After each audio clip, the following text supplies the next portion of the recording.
I love that I walked away to get my coffee and left like the YouTube stream getting ready to like start, and it said like starting now, and I sit back down and it's only just now having gone live. What the heck happened? YouTube, are you here? Dusk Buddies! Doko! Dusk Bunnies Doko! I have no idea. Listen, I just pretend like I know what I'm talking about. Hi, everybody! Yippee! Yippee! Hey, I'm glad you guys are here. I was worried. I literally hit go live the same time that I did for the Twitch side because it's like a two-step process. Walked away leaving that screen on so it could load it to get my coffee. 5 minutes later, still hasn't started. Sit down, starts. Can't win. Just can't, you know, just can't win. I don't know what it is. You just can't win. Hi, everybody. Welcome to the stream. My name is Roy Chiato, your resident coffee-fueled bunny host with a serious passion for voice acting and working out. So hey, pull up a chair, kick up your feet. We are reacting to some Power Rangers content today. I know it has been quite a bit of time since the last one. I promise it won't be long after this one for the next one. Zanny and I have already planned out another Power Rangers reaction video. I'm still trying to work out a time schedule with Kane and potentially one other person to continue on with Ninja Storm. It's been tough, you know. Oh no, he's hot. Wait, why oh no? Why is it? Why is it that people always say, oh no? Do you not want me to be hot? Do you guys not want me to be hot? Is that what it is? I can just go. Is that what you prefer? I could just go. And that's what you prefer. No, come back, no stay. Oh, wait, come back. Oh. Okay, so when you say, oh no, he's hot, it's, oh yes, he's hot, right? I hate it when you leave, but I love to watch you go. Why do you think I'm caked up? Gotta give people a show in the front, gotta give people a show when I go. Oh my gosh. Guys, welcome. I'm really excited to react to more Connor stuff today. I haven't reacted to a new Connor thing in... It feels like it's been like 6 months, which is, it makes me kind of sad because I really want to sit down and react to another one with Kane and potentially another person, but I am struggling to get things set up. So go power buns. That's true.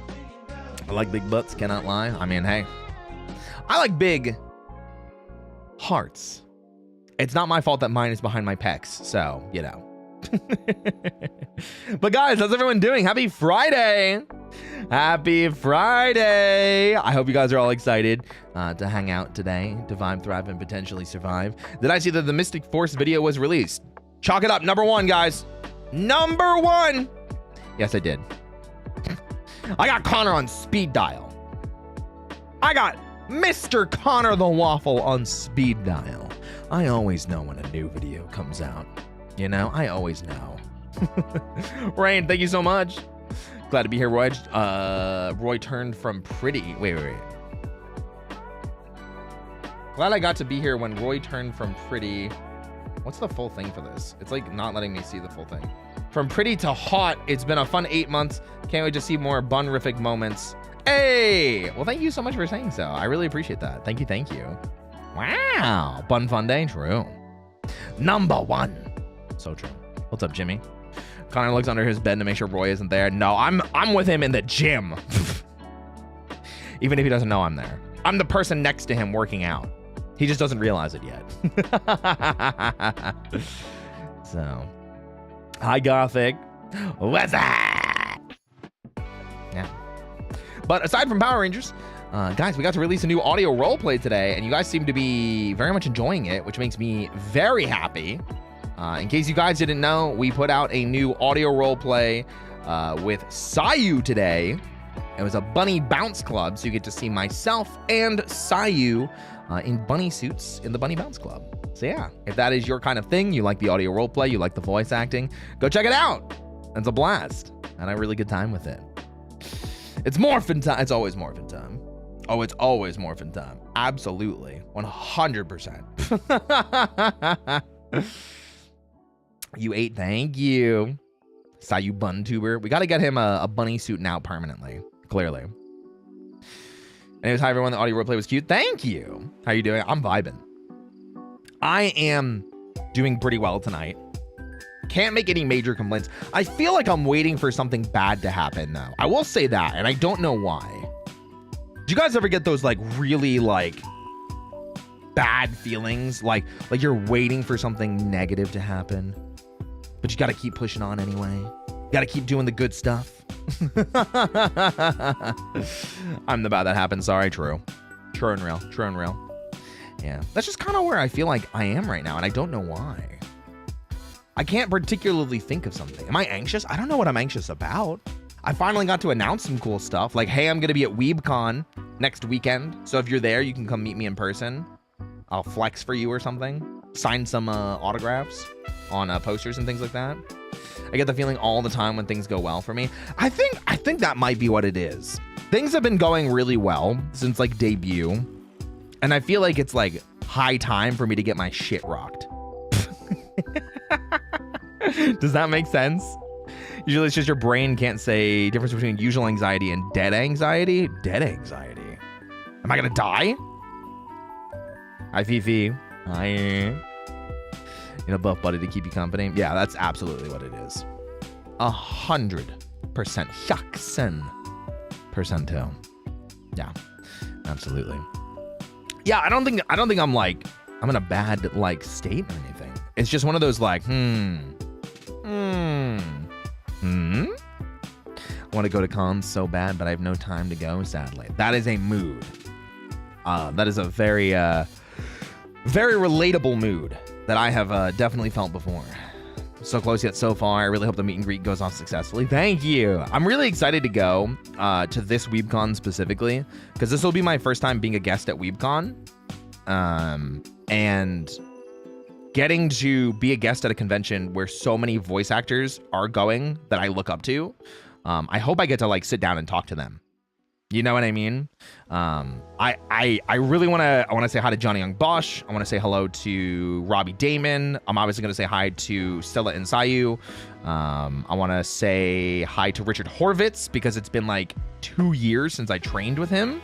And I think I've gotten significantly better. So that's also really exciting. Yeah. How much did I miss? Well, we're just vibing. We're just talking. We're giving people time to get in before we start the video, because this video is a little bit on the shorter side. This is like a 45-minute video, and since I'm by myself, I figure we might actually get through this video pretty quickly. So I figure we keep it nice and short and squeaky clean. Yeah. I've actually met most of them. I've met 4 out of those 5. I think the only person I haven't met is Richard Horvitz in person. The other 4 that I mentioned I have. Any other Southern cons you want to go to? I'm not too familiar. I might be going to MomoCon. I think that's in Georgia, right? I might be going to MomoCon. I don't know what's going on with that yet. But as soon as I find out, I'll be sure to let people know. MomoCon's in Georgia? Yeah, there you go. Yeah, I might be at MomoCon. I might be. MomoCon's my local. Hey! Hi, Zetsui. The venue's absolutely beautiful. Hey, good to know. Hi, Micaiah. Might X to doubt. I don't know the specifics of it yet. So I don't want to get people's hopes up and then like deny it later.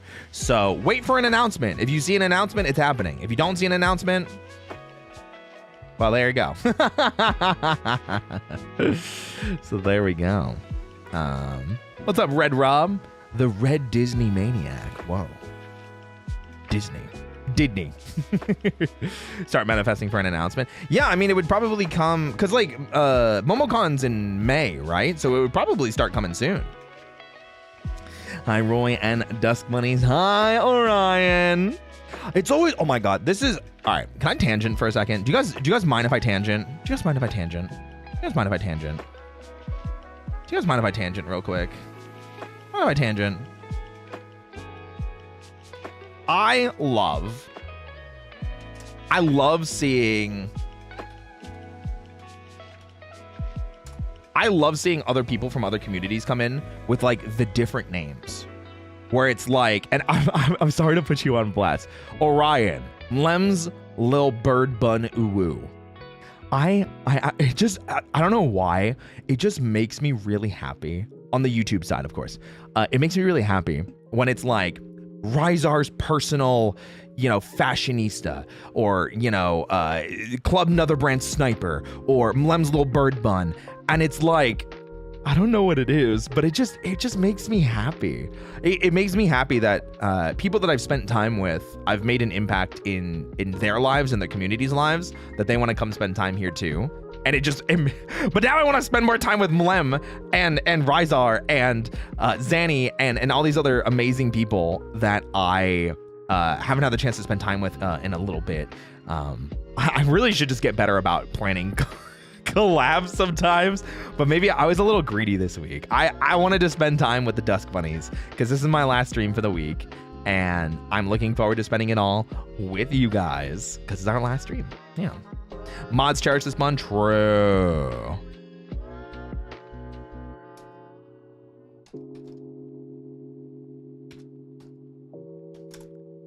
So, yeah.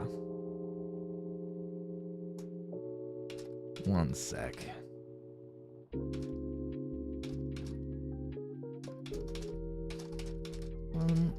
Cool.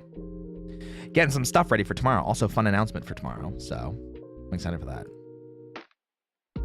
Hey, Roy and Dusk Bunnies. Really happy I could finally catch a stream of yours. Hi, Yoni. Welcome. Or Troy. I mean, I like Troy. Dude, you're doing great. Well, thank you. My username is a nod to most of the tubers I'm a member of. Sir Guard Pebble of Nettle Soup. Is Nettle Soup like... Is it like for Ruse when he's like, thanks for the soup. Nom, nom. Thanks for the soup. Is that what it's for? We cherish all you give. Thank you.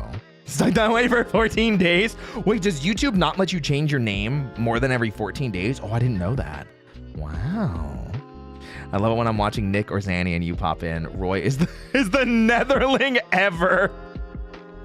Yeah, because see, I'm secretly a netherling, but I'm like everywhere. I'm the everywhere netherling. Oh my gosh. Hi, Forze. I'm just a bunny brain cell. I think I should blame you, but I've always loved bunnies. I will gladly take blame for that. But then again, I just like showing off. And if people like that, then I'll definitely take the blame. 100%. Yeah. Oh my goodness gracious. Cherish this money. Oh, thank you. Fun is Roy's middle name. Absolutely. Roy Fun Chiato. It's definitely not personality. I'll tell you that much. What do you think about Red Ranger East Sky? Haven't watched it. I think it looks cool. I've seen some bits and pieces of it, but I'm really behind on modern anime. I do want to watch it. I just need to find the time. I'm probably going to try and binge watch DMC this weekend, though, because I do want to watch that before seeing Johnny and Robbie at WeebCon next week. So that's a great name, Pebble of Soup. I think so, too, right? Pebble of Soup. Pebble of Nettle Soup. It almost, like, it feels... what's the phrase? Not illiterate. What's the phrase when it like rolls off the tongue nicely? It's like you use words that sound good. Alliteration. I don't know. I'm pretending like I know what I'm talking about. Can you guys help me? Is it alliterate? Wait, did I get it right? Oh, I'm so good. Oh, I'm so good. Secretly, the worst kept secret out ever. Listen, sometimes I don't want to say hi in Zanny's chat because I don't want to distract him or the Netherlings, you know?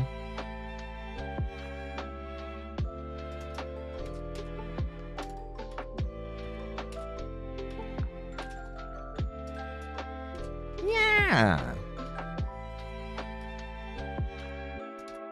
But yeah, we got really cool stuff coming. Group Power Morphicon this year at Roy Chiato.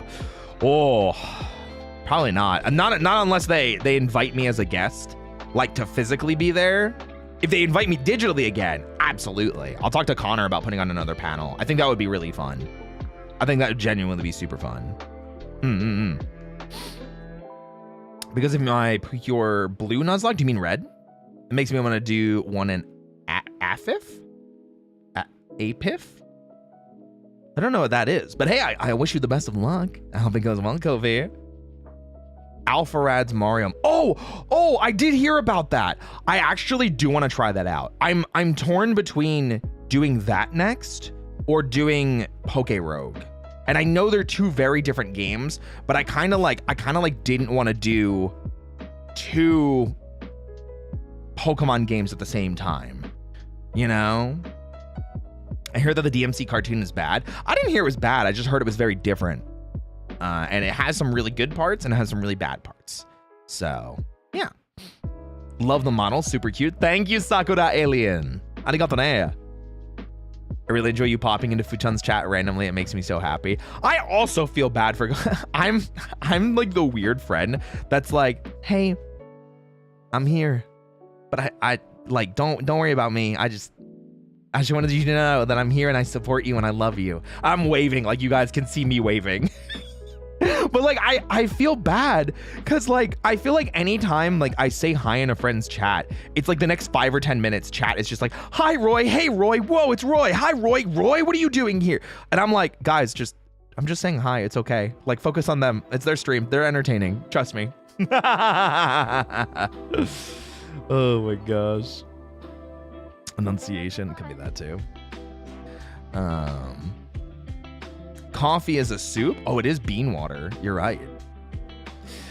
No, that's me. That's so me. Just a supportive dude.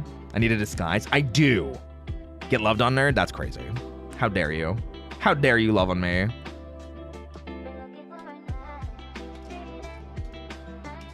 Yeah, it's sometimes I feel guilty about it. The big thing is I always just want to say hi. Also, because like I'm always at my desk anyway. And I think I mentioned this to Zanny and Fuchan, but like I might have to I might have to remind people, like I work from home. I work a day job when I'm not in internet funny money. So I'm at this computer that I'm streaming from right now, like 14 to 18 hours a day. And I need things to pass the time. So that's why I'm always available on Discord. It's why I'm always like in people's chats. I'm like, please, oh, please. I didn't know you worked at home. That's cool. It's sometimes cool. Sometimes. It definitely has its upsides. Like I don't have to drive places. I don't have to worry about like commuting, which is, oh, I don't miss that. I don't miss that at all. And like, I don't have to dress up. I'm always in like workout clothes. I'm literally always just like ready to bust out and go to the gym. Like, you guys want to work out with me? You guys want to, guys, you got the weights? You brought the weights, right? You know, it's a workout stream. I lied about Power Rangers. We're actually working out today. I'm kidding. I'm kidding. A workout stream would have to be like a Batsu or something, you know? We already made 12 ships out of toothpicks during work. True. Por qué no los dos? That wouldn't work. Roy's always in a bunny suit. I mean, I am a bunny. I'm not wearing a suit, but I guess me being a bunny is like being in a bunny suit. But it's my rest day? Okay, fine. Just this once, though. That sounds so fun, though. So here's the negative side to working from home, though. And it's that when you work from home, you never really have that disconnect. Because I'm working from the same computer that I'm streaming from, I don't have that disconnect from work. So when I'm done working, the brain still feels like I'm at work and I'm doing work. So sometimes it's hard for me to relax and turn off the feeling of needing to do something. And that's why I really like going to the gym. Surprise, surprise, because I get to disconnect and I get to kind of remove myself from the work environment. Also, thanks for the follow. Hi, welcome in.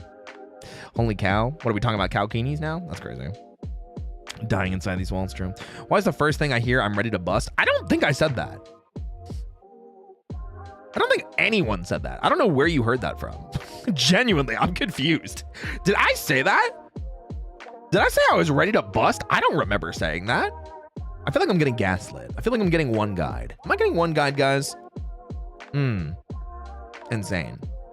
I hate that. That's me with my week when I go home. I have a mental list of what to do the next day. Yeah, I think that's kind of what it boils down to. But that's why I'm always in my friends' chats, because I sometimes I'm just bored and I'm like, oh, I love my friends. They're on. Yippee. Hi, Logan. I just broke my computer and was so devastated. Now I feel a lot better getting some fun time. Let's go. Hey, I'm glad it got fixed. I'm glad to hear that. Yippee! Yeah, so for those of you that are just getting in now, just joining us, whatever it is, we are reacting to more Power Rangers content today, which has been a little bit. I think it's been, has it been 2 weeks? I think it's been 2 weeks. I'm pretty sure it's been like 2 weeks, maybe 3 weeks. Does anyone know? I'm actually curious. Wait, hold on. Let me check. Let me check. Today's the 11th. When did Zanny and I react last? The 22nd. So it's been 3 weeks. It's been 3 weeks. Yeah, it's been 3 weeks. I'll say 3. It's probably like 2.5, but it's probably been 3. We'll just say 3. My best friend says I'd be the Yellow Ranger. Ooh, what kind of Yellow Ranger? Are we talking like Wild Force? We're talking like Mighty Morphin? We're talking like Zeo? We're talking like in space? What are we talking here? Have you seen Red Ranger Isekai yet? If so, thoughts? No, I have not seen Red Ranger Isekai yet. I get, it's so funny. I think this might be my most asked question now. It might be my new most asked question. Have I seen Red Ranger Isekai? No, I have not. I do want to. I just need to find the time to see it. And that's not your fault. You weren't here earlier when it was asked. See, there's another one. There's another Club Nether brand. Listen. My cheeser, you were not here before. But I literally just went on a little bit of a tangent saying I really like seeing people from other people's communities on YouTube side that are like from Club Nether brand, that are Cinder Buns, that are cupcakes, that are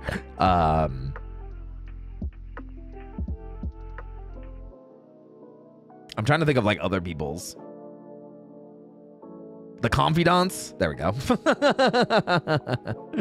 Wow, hi. Roy Moore asked, then Connor posted it. Oh, yeah. So it is kind of funny. I was saying the Red Ranger Isekai thing. It is, ironically, I think I've been asked more about that than Connor stuff.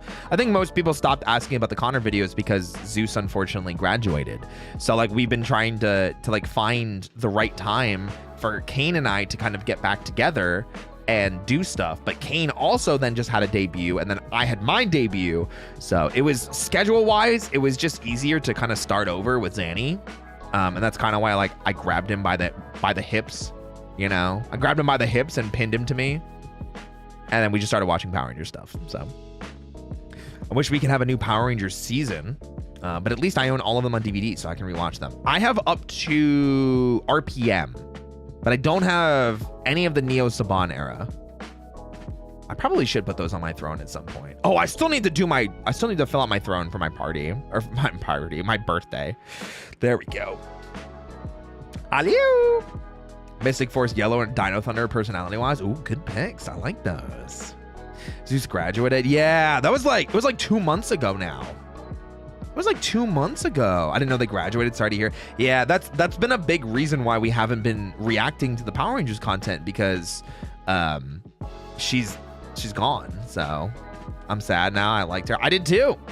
You know, Zeus is a great person. This is an amazing person. So but that is why we've been so delayed on reacting to Power Ranger stuff. And then both Kane and I had model debuts, and it's been trying to pick up the pieces from there. So I know a lot of people have been like making the joke of like, oh, here goes Roy again, starting over with Mighty Morphin, and like that's why. because I'm trying to find people I can consistently do it with now that, you know, it's a little bit harder. It was pretty unexpected for me when she announced her graduation. Yeah, it was sad. The Roy and Kane glow up arc. Well, I don't even know about Kane. Kane's just busy. I love Kane. He's my brother in arms forever.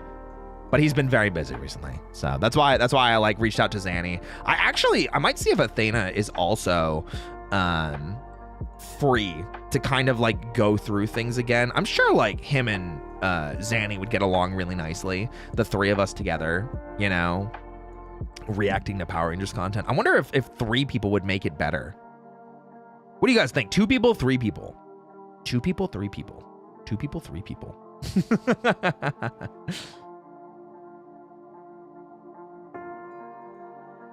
Athena is too busy getting suspended by Twitch constantly. Yes, but he is crushing it on YouTube. So I think we can just grab him by the hips as well. I have 2 hands and 2 hips. So, you know, Zanny can take one side and Athena can take the other. I'm still a bit new to VTuber terms. What does graduate mean? Does that mean she retired? Basically, yeah. Which was, it was very much a shock to a lot of us. And obviously we wish them the best, and we wish we could still spend time with them. But because Zeus was part of a corporate agency, meaning she was like a company-based VTuber, she could go do stuff on her own now. But the character Zeus, what she was portraying, is unfortunately now gone. So, but she lives on in our hearts, and all of the VODs that we have are still active and live and will never be gone, which makes me very happy and very proud. And we look for more cool stuff in the future. Yeah. The 3 Musketeer Rangers. Yeah, it's kind of, we're having the power transfer. We're having the power transfer.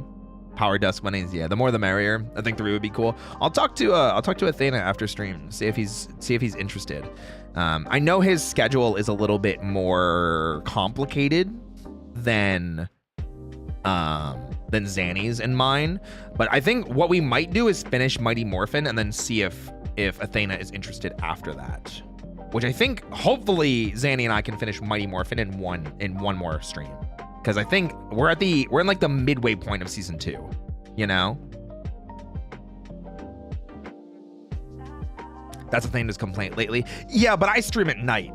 I can't imagine they'd be doing construction at night, you know? They'd get complaints. 3 would be cool. I think so too. I grabbed him by the hips and pinned him to me. Makes my gay eye go wild. I mean, that's Zanny and I. Have you not seen hashtag Incubun? Caballeros. We need more bunnies. Cheers are classic, true. Everything's better in 3s, true. Technically 1 hip. Why do people say hips then? I have 2 hips. Come on. Do you like 3? Me too. Me too. 3 is cool, but 2 would be more consistent. I think we could make it happen. I'll talk to them. Like I said, after Zanny and I finish Mighty Morphin, because Zanny and I have been pretty consistent with it. We've been doing like 2 or 3 week breaks in between. So Zeus went back to be Queen of the Gods. Yeah, Zeus went back to Olympus. Ever played Wonderful 101? No. However, I have played Beautiful Joe, and I loved Beautiful Joe. Did she ever mention a cousin she wanted to introduce you to? Yes. I've met her cousin.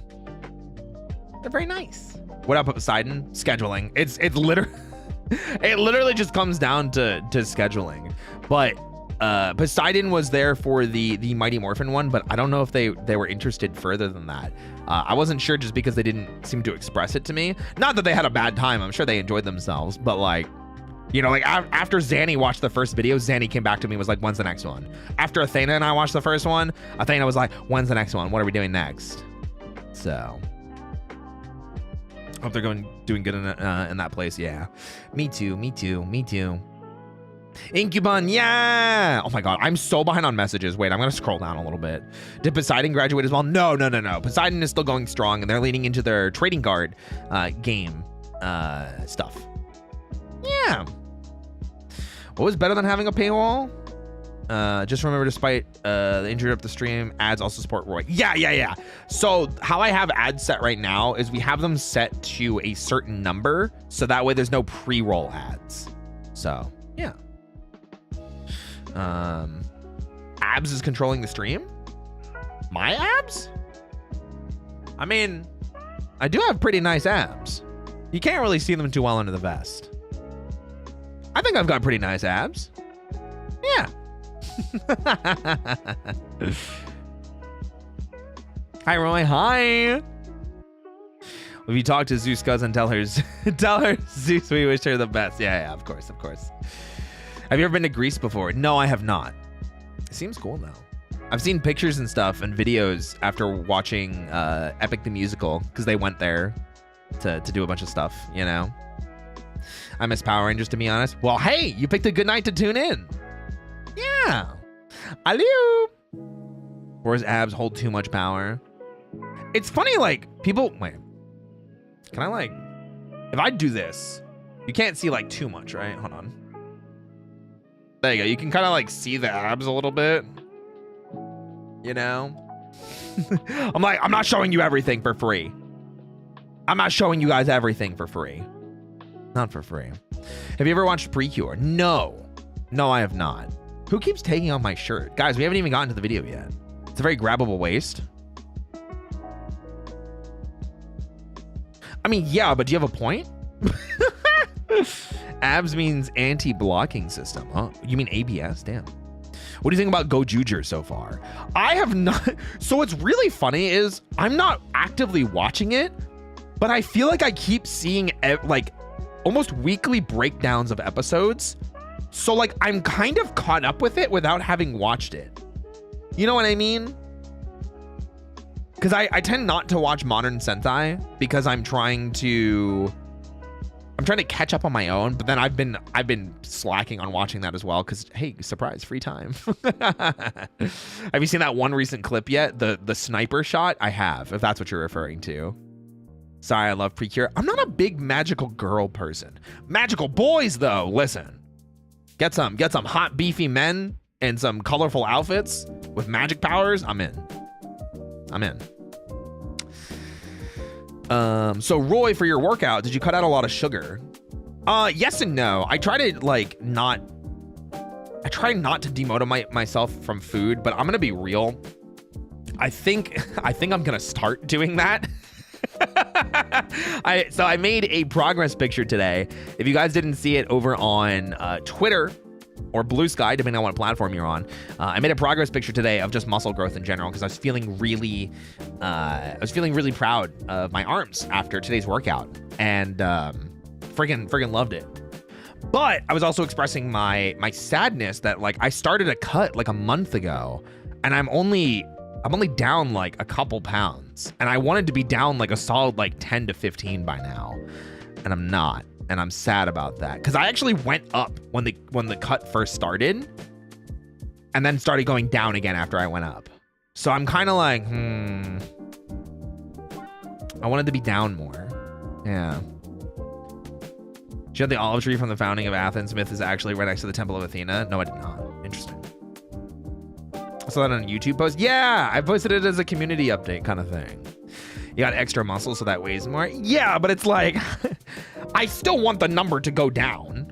Like, I know, like, I feel good about my progress. I'm not like fat by any means. If anything, I'm quite slender, you know, I'm quite muscular, you know, like these arms, pretty accurate to me, you know, I'm pretty accurate. I'm pretty accurate. But I still want the number to go down more because the more that number drops, the more I will be able to,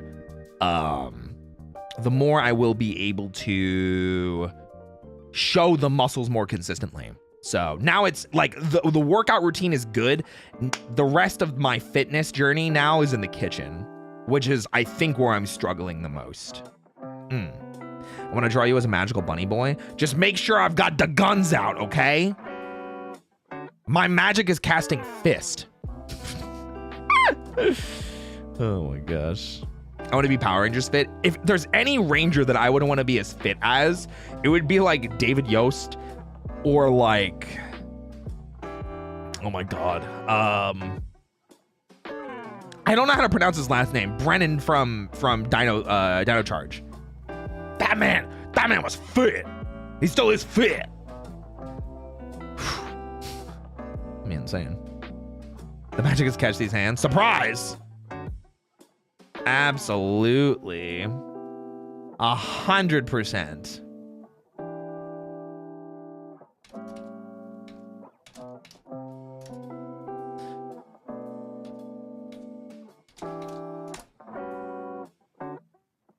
Question, what's your favorite Mighty Morphin Ranger? Adam. Johnny Young Bosch. Definitely my favorite. Muscle Wizard cast fist. Exactly. I do actually at one point want to play like a high strength wizard. Like maybe they're not wise, like low charisma, low wisdom, low dexterity. Maybe not low charisma, low wisdom, but like low dexterity, but like tons of muscle, you know? Mystical muscle. Exactly. Yeah. He has a YouTube channel that does Power Ranger stuff. Yeah, I've seen it. Absolutely. Muscle Mage. But can you cast Iron? No, I lift Iron. There's a difference. Jim Grindset Wizard. Yeah. Marmot? What's good, Roy? Hi. Welcome into the stream. I hope you're doing fantastic. Aliu.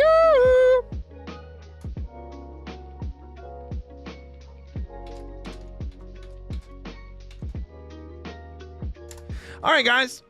Are we ready to get into some Power Ranger knockoffs? Is it Mejia? I always thought it was Mieha, but like, I don't know. That's why I didn't try to pronounce his last name. Oh my gosh. Gym math is demoralizing. It's not gym math, it's kitchen math now. And that's why I'm like, man, that's why I'm like struggling. You know, got my popcorn ready. Let's go. Oh, there's Marmot. Hi. I was like, who are people talking about? Hold on a second here. All right. Roy's good dude. Weekend.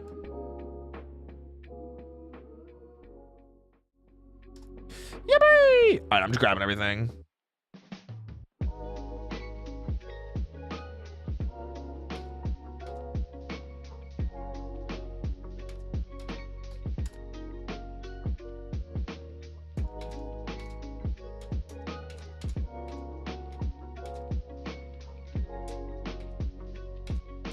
All right. I've got the video. Pow! And then I'm going to put myself on screen right there. Fantastic. And then we pop the screen up. Bam! All right. Oh, I don't even have to change the category. I can just turn the music off because we're just chatting. Yippee! Oh, Apollo! Hi. Oh, we're doing well. Hi. What's up? What's hobby? Hey, buddy. Hi. Hi. Hi. Hi.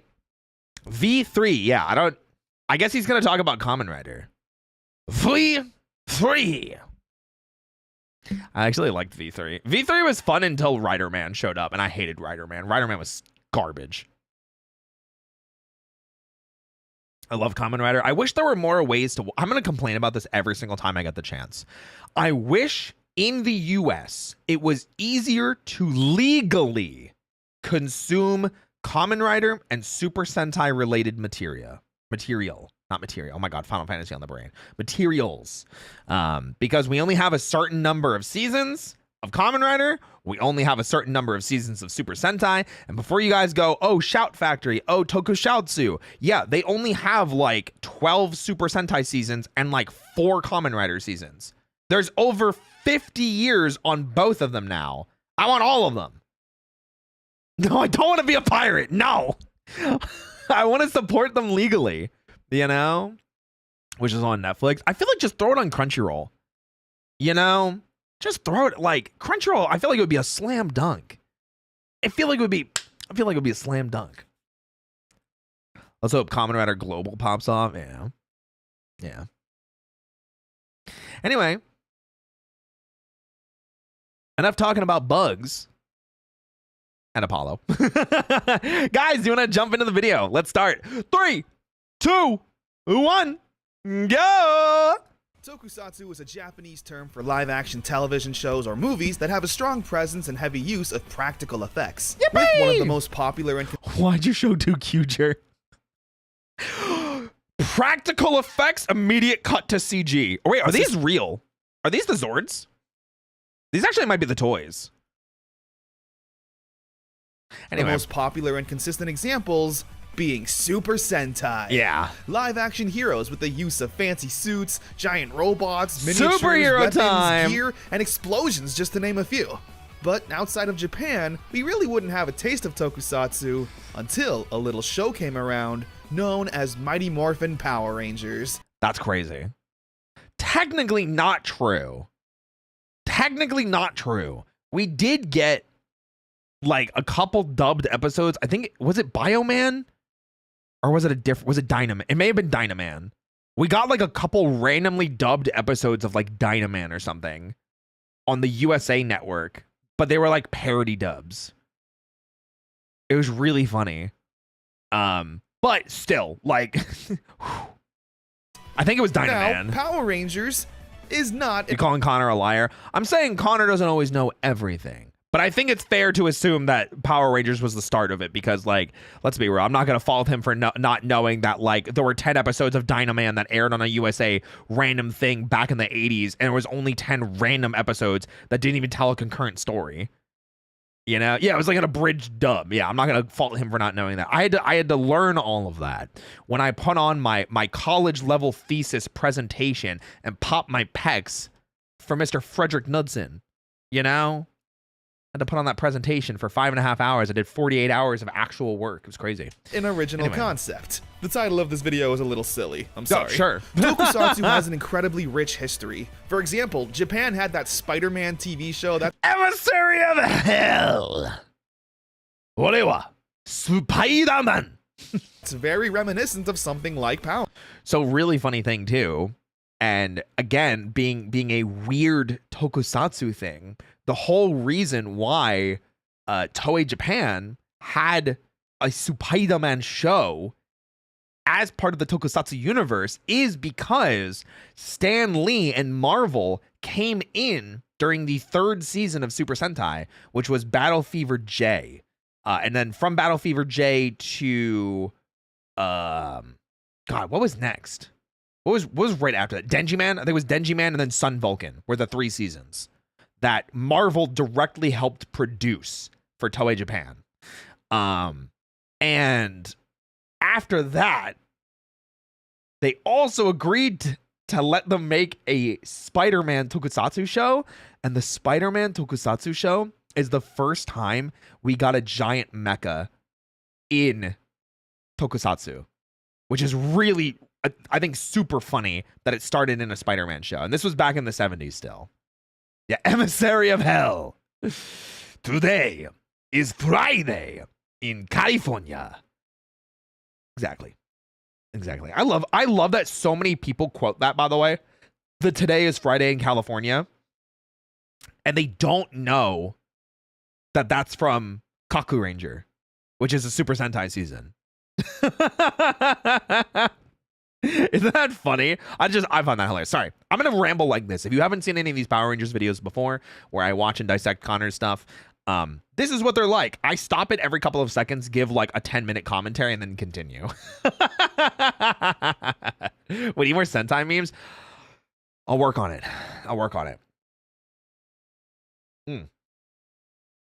The Spider-Man got a new suit recently. Yeah, for like part of the Spider-Verse. Really? I think that's what it was. Because also Marvel still owns the rights to those 3 Sentai seasons that I told you about. And there's a Marvel universe that has Sun Vulcan still active, which is actually really cool. They've had the rights to it for almost 50 years. You know? Is that cool? Oh, really? Yeah. Oh, more Club Netherbrand. I smell Netherlings. Netherlings. I smell them. Stan Lee tried to bring Sun Vulcan to the US. The head of Fox Kids that greenlit Power Ranger series was his assistant at the time. It's funny because, yeah, Stan Lee was told that it would have been a colossal failure. And he tried. He tried as hard as he could to bring Sun Vulcan over. And it just wasn't in the cards. I just saw Black RX. Oh, and Dragon Knight. I haven't finished watching that. Man. Anyway, Power Rangers. Over-the-top villains, crazy fight scenes, I love silly those. vehicles and gadgets you can buy Whoa. What do you mean silly? This is epic.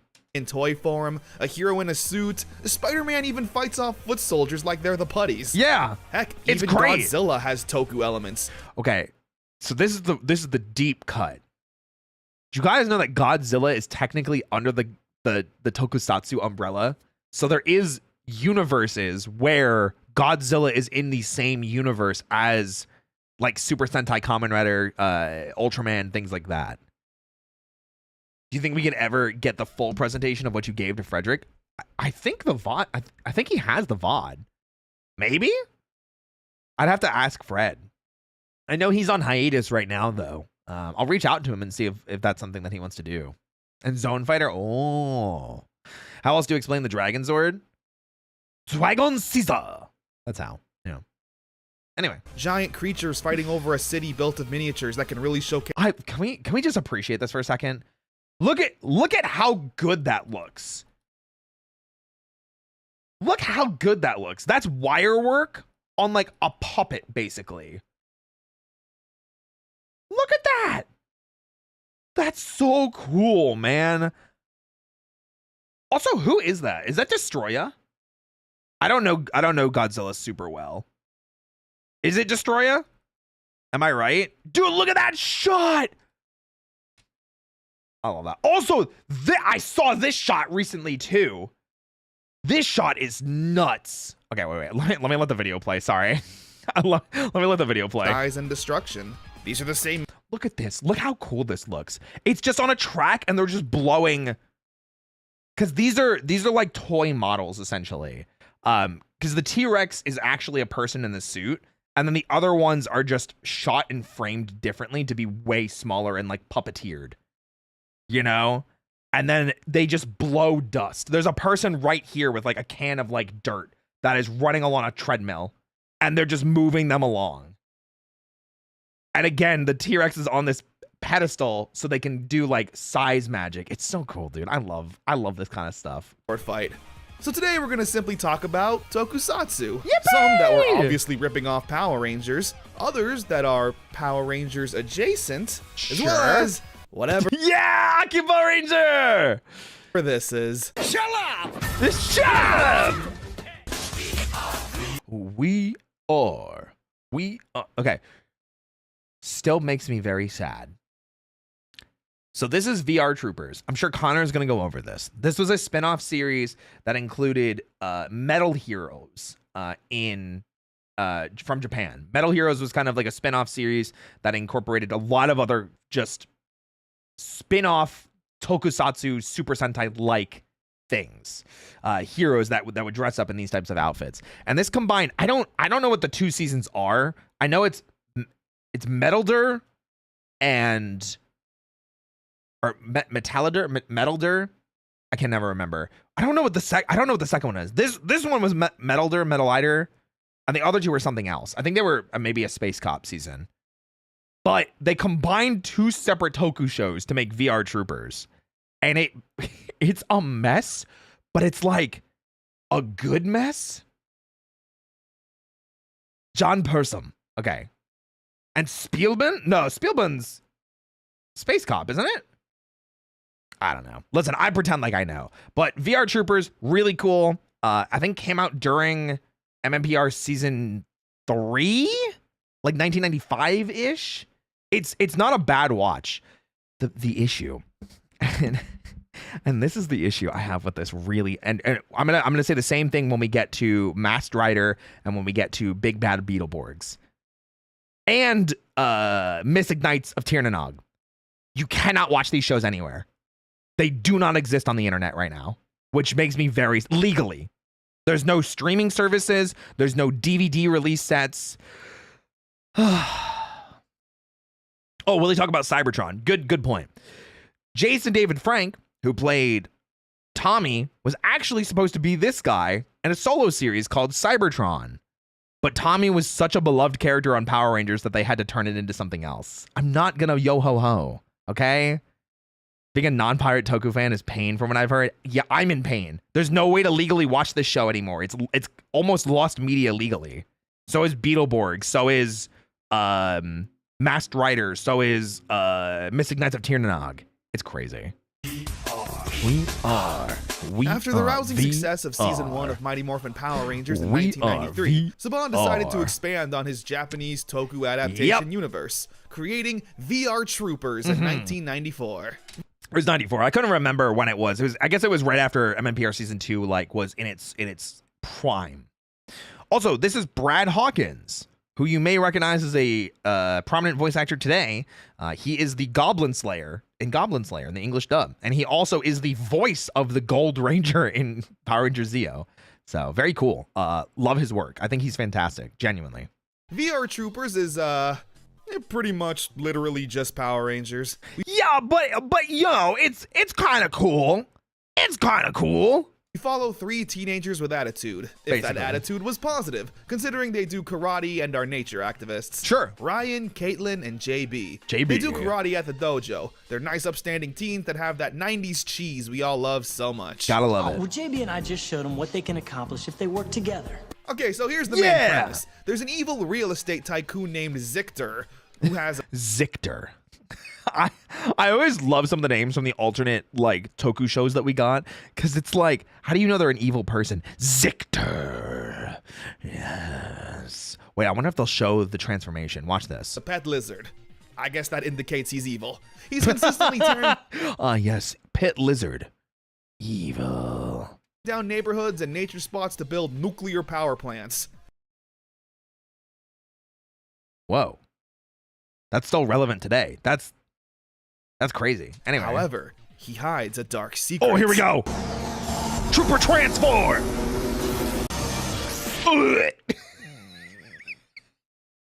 Yo, someone needs some CeraV, you know? He can jump into the virtual world and become an evil emperor known as Grimlord. Grimlord.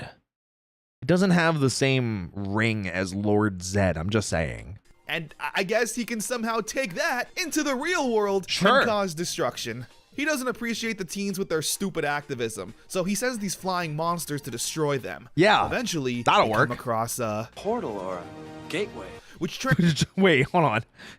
It's been a while since I've seen VR Troopers. Is this just not the Stargate symbol?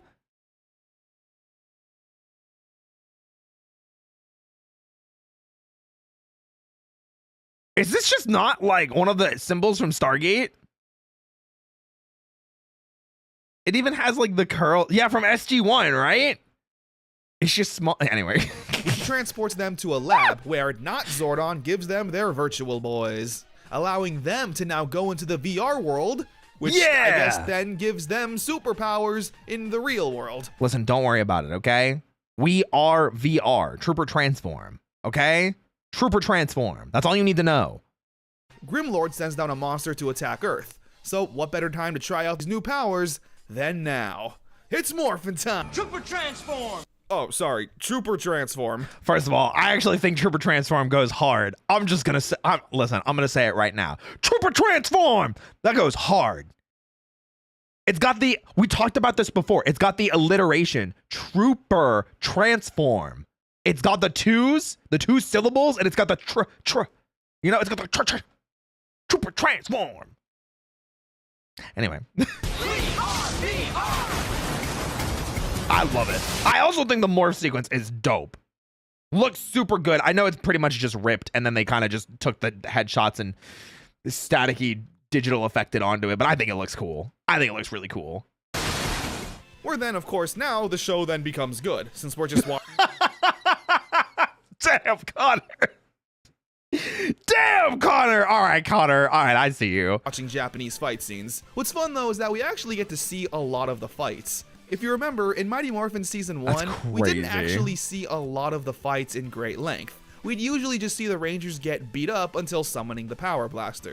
Yes, because Metal Heroes is different in that regard, where Super Sentai was like a huge focus on selling toys through things like power weapons combining, Zords, Mecha, power-ups for the Rangers themselves, things like that. Metal Heroes, I feel like, was a lot more of like storytelling with a small selling of toys, because they're still selling toys, but like not as much. And it's probably why Metal Heroes isn't really a thing today, because it kind of became too expensive to keep creating, I would imagine, considering the the quality of the sets and the suits, because these suits are dope. But these suits could not have been easy to make. You know, these suits are from the Metal Hero series in Japan. Yeah. Which is apparently a tokusatsu series following space, military, or police-based characters. Especially detectives or sheriffs. That's where like we get like Gavan from. And Gavan's from like the 70s, isn't he? VTuber Power Rangers would go so hard. That's what we called the group with Zeus, Kane, and I. We were Oshi Sentai, V-Ranger. Yeah. These three specifically are, and I apologize for my We finally get to hear it. mispronunciation, Shojinki Metalder, Oh, good pronunciation. Jiku Senshi Spielban, Okay. and Space Sheriff Shader. Oh, it was all of them. Perfect. Yeah, like look at these suits. These suits are so cool. Aren't they? I think these suits are pog. I need a new team, which is gonna do the sort of light thing for what's it called? For when we bring on new people. Zanny will be Johnny Young Bosch. Athena will be Steve Cardenas. They came out in the 80s, and you can kind of tell with the camera quality during the fights You can tell. versus the original footage filmed in the 90s.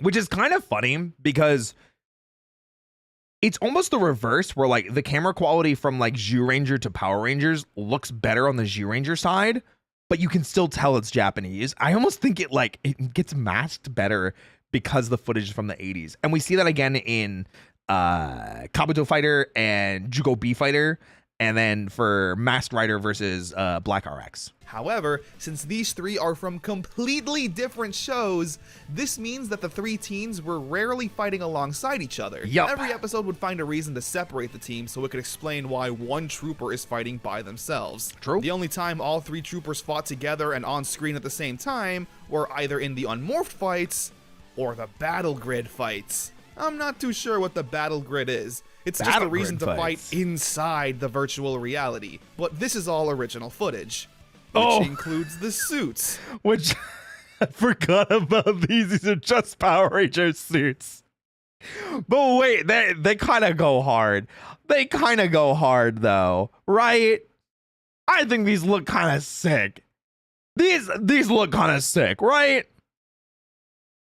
Yeah, the battle grid suits are different from the trooper suits, and they are so god-awfully cheap looking. Okay, I don't think they're that bad. Look at this poorly painted spandex, and the helmets are literally repainted Mighty Morphin helmets. Okay, listen. I don't know why they didn't just use the actual suits that look good. It's a shame because the original fights are really well done, as is par for the course with 90 Saban. Yeah. The main plot with our heroes revolves around Ryan trying to find his long-lost dad. Oh. A plot point Power Rangers Dino Charge was shamelessly steal 20 years later. I mean, I feel like that's just par for the course for Sentai and Tokusatsu as a whole. VR Troopers You feels a know. lot like Mighty Morphin, not just for the obvious reasons, Yeah. but the presentation as a whole. Yeah. A lot of the background music when the teens are hanging out in their regular lives sounds like the music used when the Rangers are hanging out at the juice bar. You're the one to save the city's energy supply from Grimlord's Because it is. Yeah, what's gonna make It's because it really is. Hey, check him out! Yeah, it really is. It's the The exact fight same. scenes have that Ron Wasserman rock and roll sound. Yes, they do. Absolutely, they do.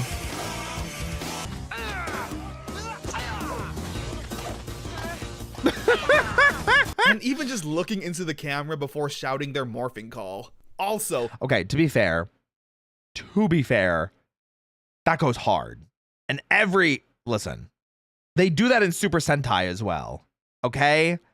They do that with Super Sentai as well. They look into the camera. They do it. Absolutely, they do. Grimlord's background music sounds eerily close to Lord Zed's theme. Escalate to the battle grid! I felt Okay. That one I can't argue. Is this teased Connor? every time It I is. heard it. It plays like the first note of Zed's theme, and I'm just waiting for the rest to continue. Escalate to the battle grid! Yep. VR Troopers is actually pretty It really is the same. Okay, that's fair. Even the voice is similar. That's fair. Okay, I'll give Connor that. I'm probably thinking about this with like rose tinted glasses memories. But I don't even remember finishing VR Troopers. I don't even know if I got through one season. I just remember enjoying it as a kid. pretty good if you don't mind the obvious Probably just 90s reruns though, cheese. because that It was would run for forever 2 seasons ago. with a total of 92 episodes, which honestly isn't bad. But I'm not really surprised it didn't have the success of Power Rangers. There's a lot of things here that aren't really going to appeal to a little kid. Yeah. The lack of Megazords is one thing. Yeah, because Metal here, like the best way that I always thought about breaking it down was Tokusatsu kind of has like tiers of what their target audience is. Super Sentai always appealed to the youngest demographic, but like Kamen Rider and Metal Heroes was like the next one up. So it was like pre-teens to early teens, where they would probably still buy merchandise, but you'd have to be cool. You'd have to be a little darker. You'd have to be a little bit more serious. Criminal Runner's virtual form is Tim Curry. Oh my god. The theme song is a little mid, sorry. Yeah. But the Troopers It's not great. It's not great. also all kinda look the same. A kid can point out the Blue Ranger or the Red Ranger as their favorite in Power Rangers. And then even like Kamen Rider has like very clear distinct differences, because like when you look at like Kamen Rider Black looks nothing like Black RX. You know, they're close together in terms of like relation, but you look at them side by side and they don't look anything like each other. Or Kamen Rider like Ichigo versus like V3. You know, they look super different. But yeah, some of the Metal Heroes look very similar. But here, you can't... It's these two specifically. These two on the ends especially look very similar. But like the Metalder is like, I think, distinct enough. do that. You have to just address them as Ryan. Also, the dinosaurs were a pretty Ryan. big hook. Kids are into multicolored heroes and dinosaurs. Not True. so much virtual reality science heroes. Okay.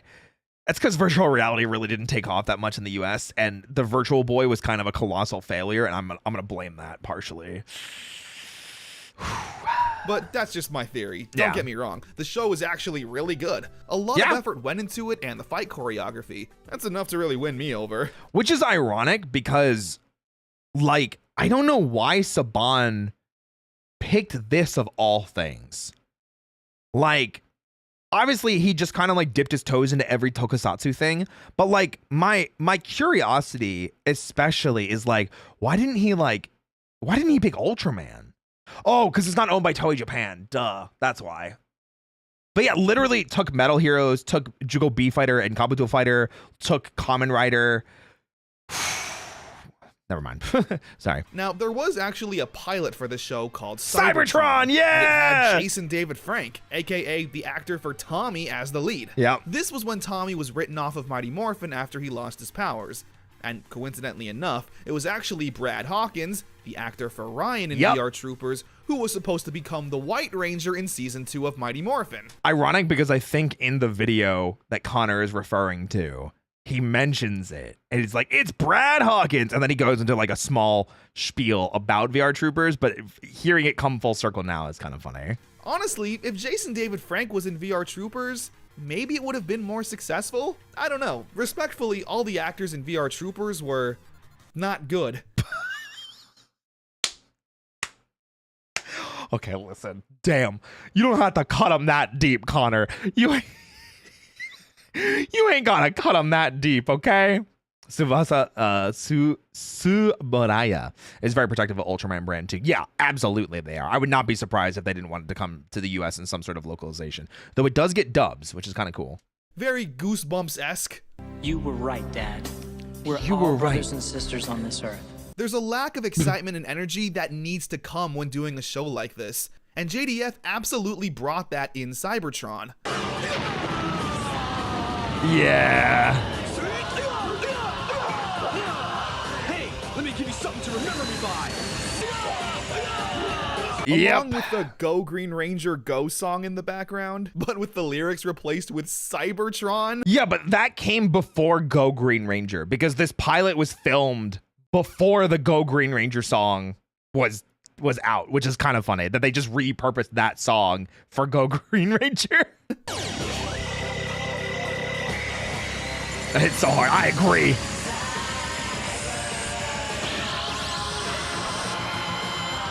I'm convinced we should have gotten this. Honestly, I'm not gonna lie.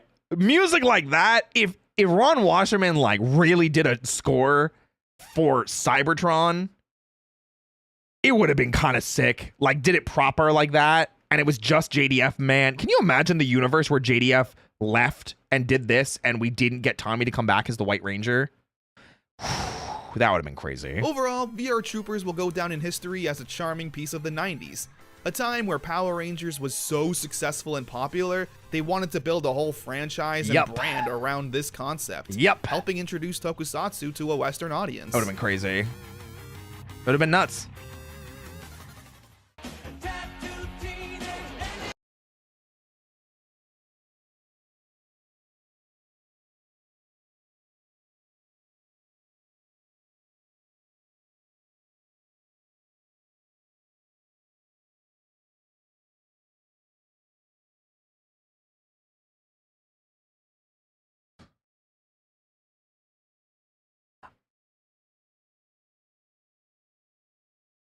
I need a second.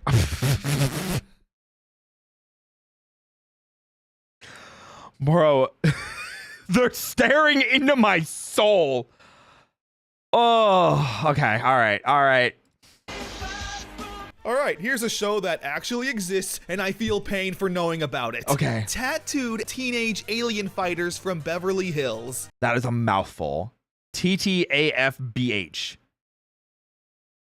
Tattooed teenage alien fighters from Beverly Hills. Oh my gosh. This is a show from Deke that aired on the USA Network. Deke! The network apparently had a short-lived kids block named USA Cartoon Express. Oh. Where they created this show. That was not a cartoon. Yeah, I was gonna say, they pulled the Cartoon Network. Where like half the... Cartoon Network literally turned into Teen Titans Go in like 3 live-action shows. Those are dark times. So what do you really expect? We follow 4 teenagers with attitude. A lack of attitude, actually. They're honestly kind of losers. Dealing with everyday... Bro, Connor, you can... No, I have heard of this. I just didn't know that that's what they looked like. I have no familiarity with the show whatsoever, aside from the name. Day teenage life. Until an alien portal opens up in front of them and a literal talking blob tells them they have been chosen to defend the Earth from the evil Emperor Gorganus. Why does this feel like the pilot for Bioman? There was like a pilot, like little bit of time that was filmed for Bioman that we never really got. And we've seen bits and pieces of it, and this kind of sounds like that. Let me guess. That's bad. That just happened. Anyway, they get ancient constellation tattoos that allows the teens to transform into superheroes. Oh, hold on a second. Whoa. They are ripped. Whoa. Holy crap. Wait, what about the men? Where they then...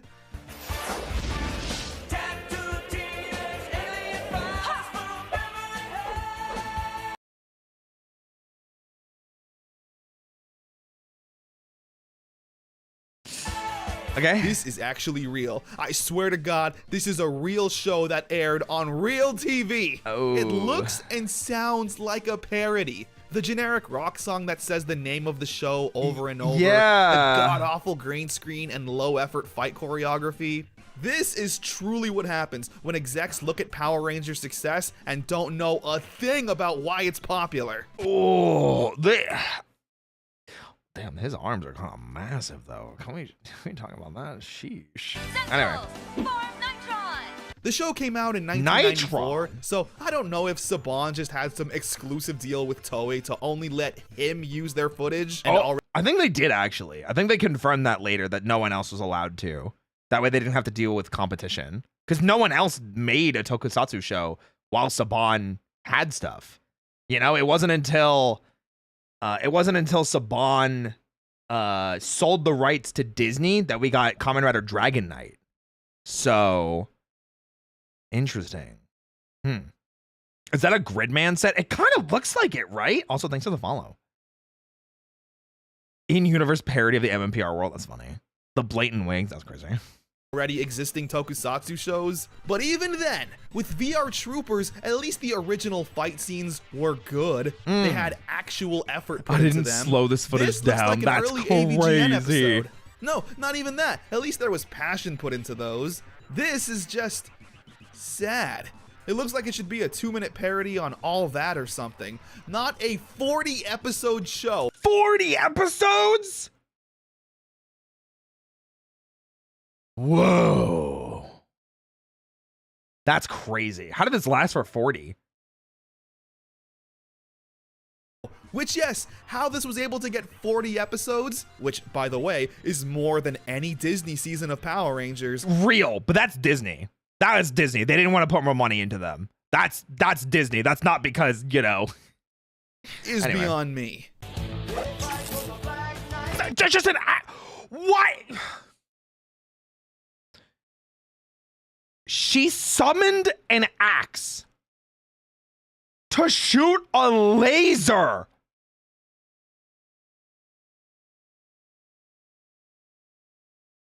Oh my God.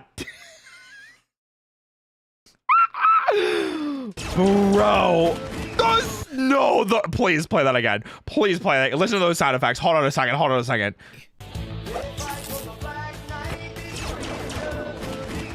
Those are gun sound effects. That's a gun. Listen to that. Listen to that. Listen to that. That's a gun. That is a gun.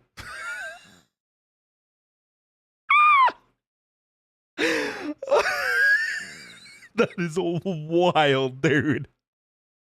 I got 40 episodes, man.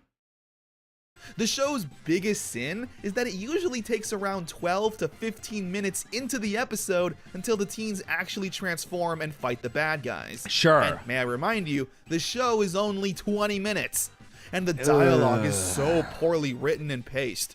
I don't know, it feels like there's supposed to be a laugh track or something. Lots of pauses and no background music during these scenes. Well, it's because it seems like they were trying to film it from like a different perspective, because like even the lenses are like wrong.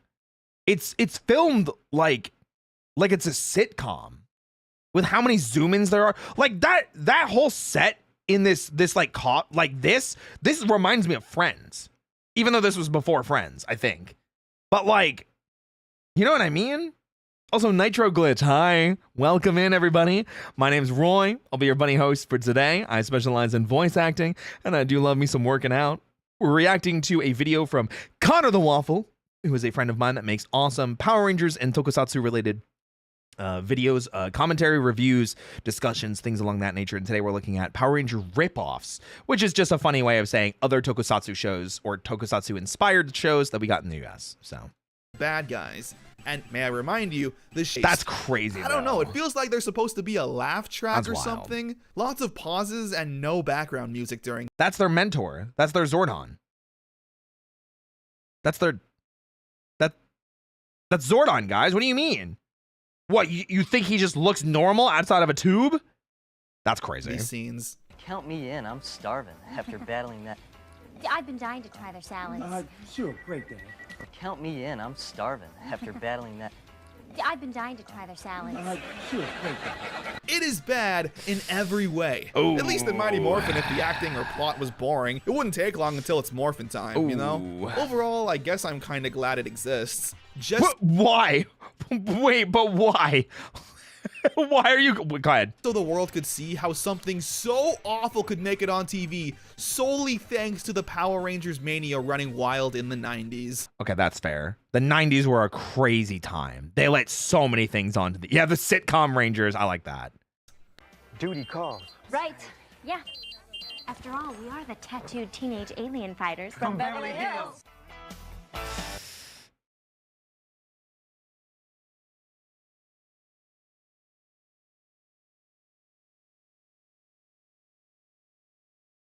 roll credits. They literally did. Wait. She said the name of the show and they rolled credits. Ain't no way. After all, we are the tattooed teenage alien fighters from Beverly Hills. That.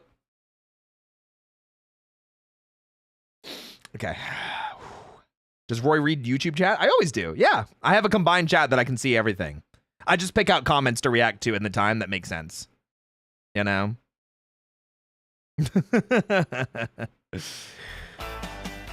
Oh, okay, what do we got next?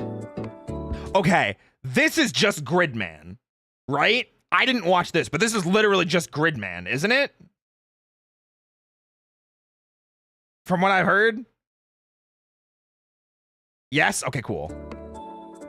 I heard this was actually really good. Samurai Cyber Squad. I can't with these names. All right, Superhuman Samurai Cyber Squad, or for short, aired on ABC and was actually adapted from a Japanese tokusatsu series. Yeah. Gridman the Hyper Agent.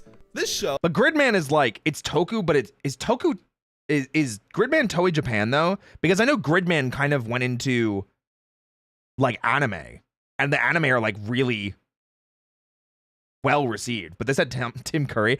One of these times you're gonna be right, and I'm gonna scream. Oh, was actually not too bad. Yeah. Here we follow a high school student named Sam Collins. It's also oh my god, Tsuburaya. Okay, that makes sense. No relation. He's in a band with his friends named Team Samurai. During rehearsal, Sam gets hit with a power surge that attaches a device on his wrist that he can't remove. His video game console then gets zapped, and Sam gets transported into his video game and transforms into Servo, the not Power Rangers ripoff hero who fights monsters. He's not a Power Rangers ripoff. It's Ultraman, even though it's Gridman.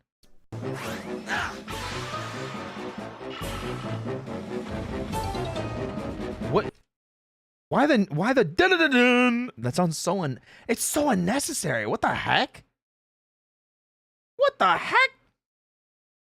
The main villain is an AI virus named KiloCon, who's voiced by Tim Curry. Wait, you aren't kidding! Damn, I didn't get one guide. What the hell? Huh? What? Chat was cooking? Wait, chat was cooking? Oh my god. I can't believe you were not kidding. Sam Ireland with the knowledge. I didn't know. That's actually somebody. That's crazy. I will find you and I will destroy you. Wait, actually doesn't sound bad. So swears Kilo Khan. This AI partners up with a kid from Sam's school named Malcolm, who is a social outcast who wears a trench coat. The 90s were a different time. The 90s were a wild time, and trench coats weren't even in yet. Malcolm helps KiloCon in his plan to dominate the world and infect everything. Oh. And Sam, I guess, is just along for the ride, fighting evil because he's a good kid. Fighting evil by moonlight. Wait!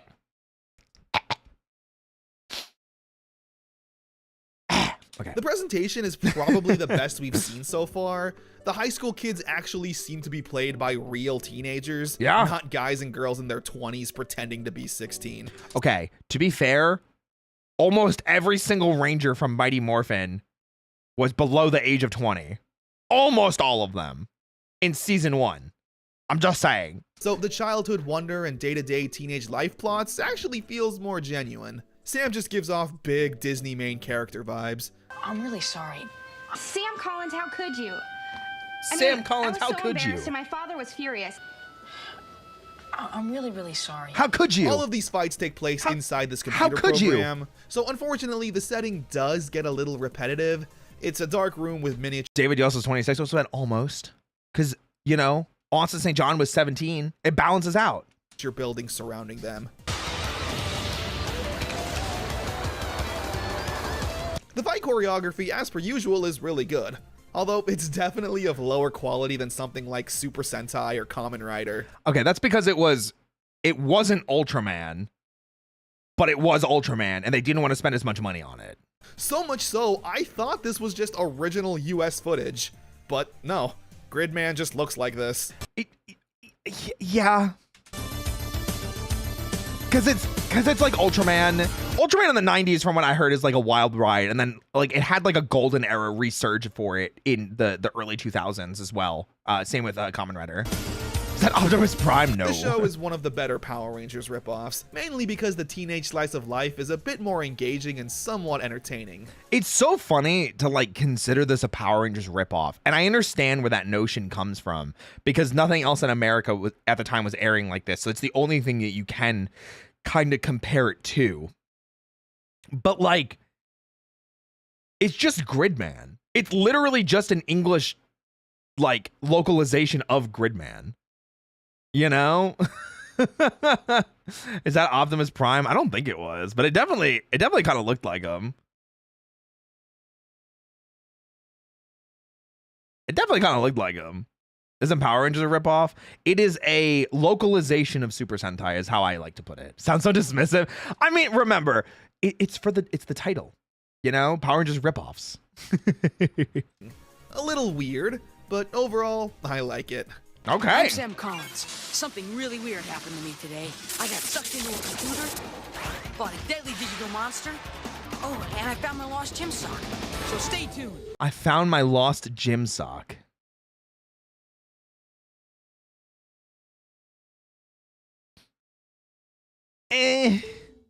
Missed me on that one. Beetleborgs? Okay, Mystic Knights of Tir-Na-Nog was actually pretty pog. I'm not gonna lie. However, we did get screwed on the second season of Mystic Knights because that budget went into instead Lost Galaxy because Lost Galaxy needed the money, and then Lost Galaxy was really good. So, Mystic Knights. Mystic Knights of Tir-Na-Nog. Of Tir-Na-Nog. Oh man, I wonder why this one didn't work out. Okay, first of all, Mystic Knights was pog, okay? I don't care what anybody says. It was filmed, wasn't it filmed in Ireland, I think? Mystic Knights was dope, okay? I don't care that it was a Power Rangers ripoff. I don't care that it was Knights. I don't care that it was a lot of CG monsters. This show is dope, okay? It's actually, once again, a Saban production. Yeah. I remember seeing commercials on it for Fox Kids all the time during airings of Power Rangers. Yep. I'm not going to spend too much time on this show here. Also lost to the ages. Cannot find this legally to watch anywhere at all whatsoever.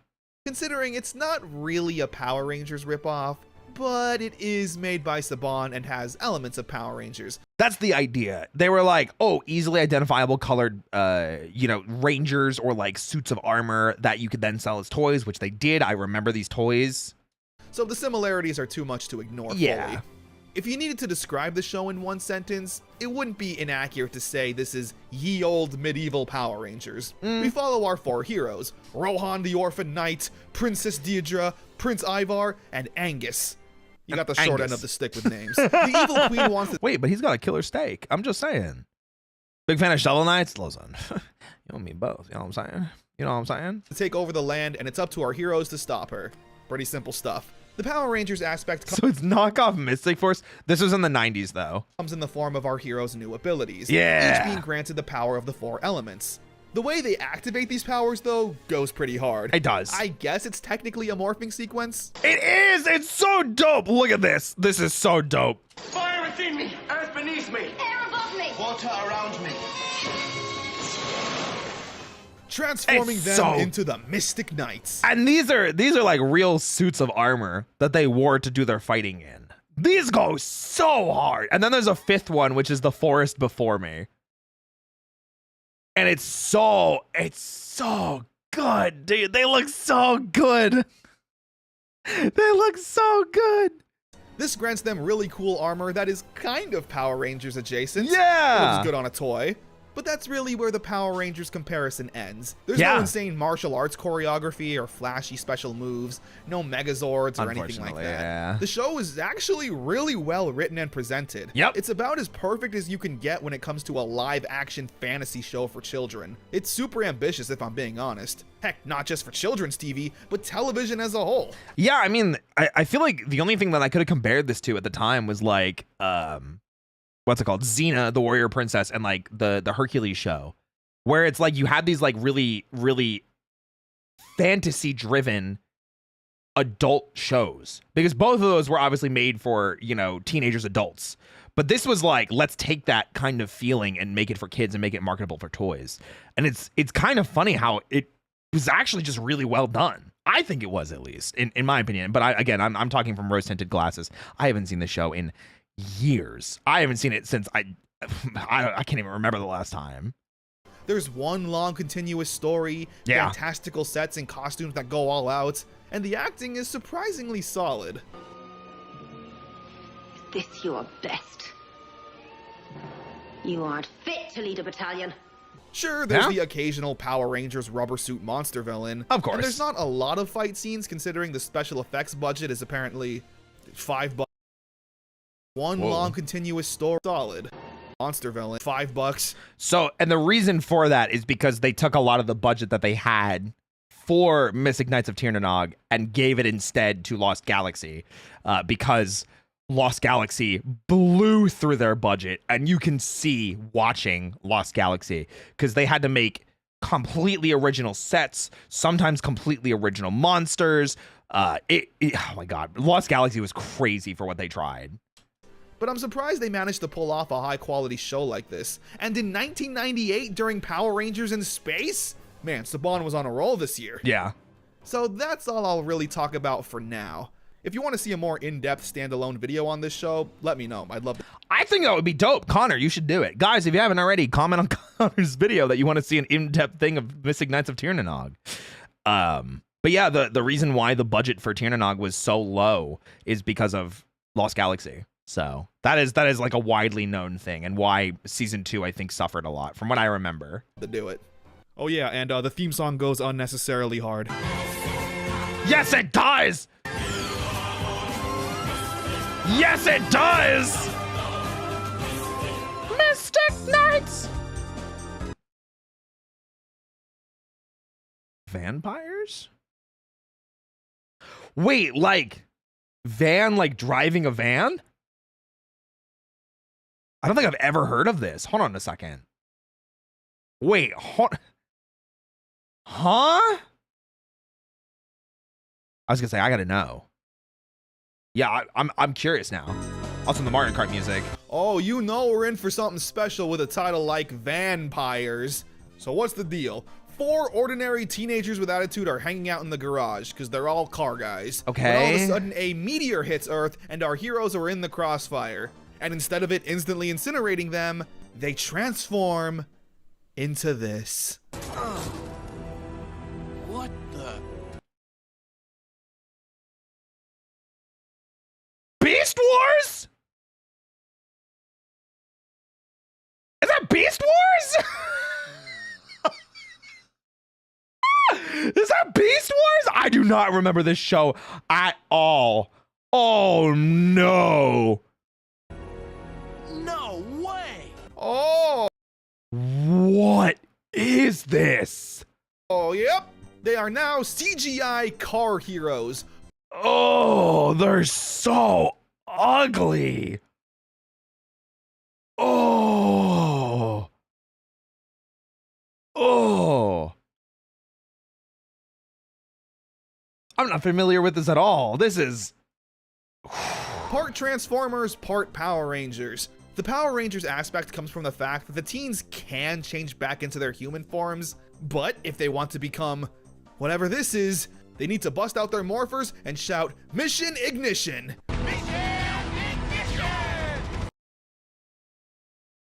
I don't hate that. I don't hate that. But what are the morphers? I need to know what the morphers are. Hard, I'm gonna be honest. Yeah, that's what I'm saying. I think it goes hard. But what do the morphers look like? I want to know. The show's biggest flaw is glaringly obvious. Yeah. It looks like garbage. Yeah. I mean, seriously, but ugly Martians level of CG here. Ooh. I don't even want to begin to praise it for having the ambition to use CGI. I more so want to yell at them for forcing me to look at this. Yeah. Power saw. Laser drill. This is like worse than the MMPR 1995 movie, like levels of CG. Visuals aside, it's also super boring because animating a fight scene is also still very difficult in 1997. Yeah. And the team just didn't have the resources or skills to do so. Yeah, of course. So even when the bootleg Transformers are on screen, they just talk. There's barely any action in this action show. Wow, almost like Beast Wars. That's crazy. And when there is a fight scene, Whoa! They want gas? I'll give them gas. What? This way! Burn rubber! That crazy tank is right behind me! What? What happened? Wait, hold on. I need a repeat. Oh! They want gas? I'll give them gas. Out this way! What Burn happened? rubber! That crazy tank is right behind me! the show is just a lose-lose. The animated bits are atrocious, and the live-action segments are so cheesy and pointless. Just dude bros and dude girls hanging out in a garage working on cars. Shift into turbo? 72 Mustang? No, you don't. That's no Mustang. Nah, it is a Ford though. It's a Fairlane. No, check it out. It's a Fairlane. But it is more watchable because of the unintentionally hilarious moments. For example, there's a part where the gang are hoisting up an engine and the chain breaks, and it just falls on their friend. I'm not total. I think it's just you put me behind the driver's seat and I ran you into a brick wall. Axel, haven't you heard of no-fault insurance? It was an accident. What? Okay, that line was so bad. You put me behind the driver's seat and I drove you into a brick wall. You could have just said I dropped an engine on you. What? Yeah, dude, don't let it run you off the road. No, I blew it big time. How you guys ever gonna trust me again? What? None of them are even blaming you. Oh. This acting, this writing, this everything. It is beyond words. It's therapy. First off, you ever heard of no fault insurance is crazy? And secondly, everyone also speaks in car puns, which totally doesn't get annoying. Oh my gosh. Did anybody get the number of that truck that hit me? Yeah. Damn. Also, their morphers are their fingers. They have to touch fingertips or throw up a peace sign to morph. Can we go to Beetleborgs already? Because, like, Beetleborgs is a banger. Banger Big Bag Beetleborgs, you know? Hell, you're the lead car in the convoy, Axel. Okay, just keep it in neutral, Sniper. Don't give it any gas. Get off that. Wait. That's gross. No. Freeway, Axel. I'm not total. Yeah, dude, don't let it run you off the road. Yeah, dude, don't let it run you off the road. What? Well, I just wish he'd put his mood in reverse already. What? Ain't. I'm staying parked. Get back in the race, dude. How's your axle, man? Sorry I busted you up. I can do 0 to 60 in record time, all right? But I'll tell you one thing, man. We're gonna get there fast. Yeah. Vampires ran from September to December 1997, totaling. It was on Fox Kids, bro. They didn't want to run Power Rangers initially. But they ran this. Also, I think I'm desynced, so I'm going to refresh the video real quick. Freeway, Axel. I'm not total. Yeah, dude, don't let it run you off. Back in the race. Even in 1997 episodes. Okay, there we go. Although apparently the show had a budget of $5 million. Bro.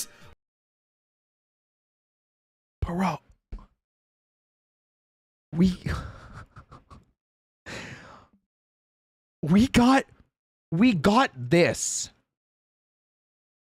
but we couldn't get a third season of Beetleborgs or a good Kamen Rider adaptation.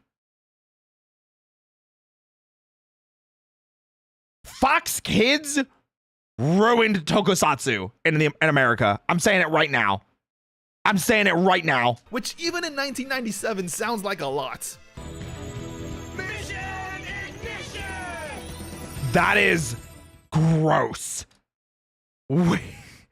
That is disgusting. I do not like that.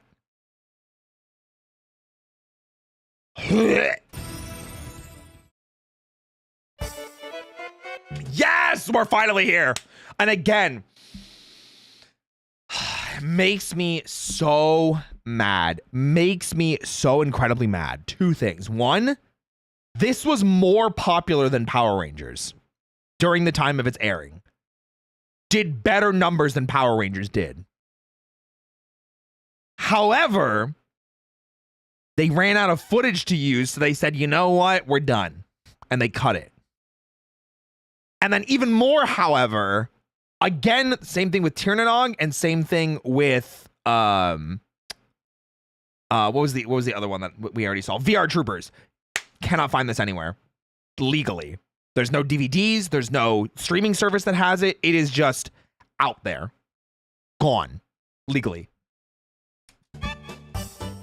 Makes me so sad, All right, dude. heading back to the world of Saban Entertainment, we have Big Bad Beetleborgs. I'm so sad. All right, so what's the show about exactly? Yippee! Typical average kids inside a haunted mansion. Just by chance, Free to ghost and made them Beetleborgs. There you go. Beetleborgs. Big bad Beetleborgs. Beetleborgs. Big bad. Anyway, sorry. Summed it up in 5 seconds. There you go. Outside of Power Rangers, Beetleborgs may have been Saban's most successful and well-produced show with It a winning was. formula. The story follows 3 friends named Joe, Drew, and Roland, who get dared to spend the night in the haunted Hillhurst mansion, Yep. where a bunch of monsters start attacking them.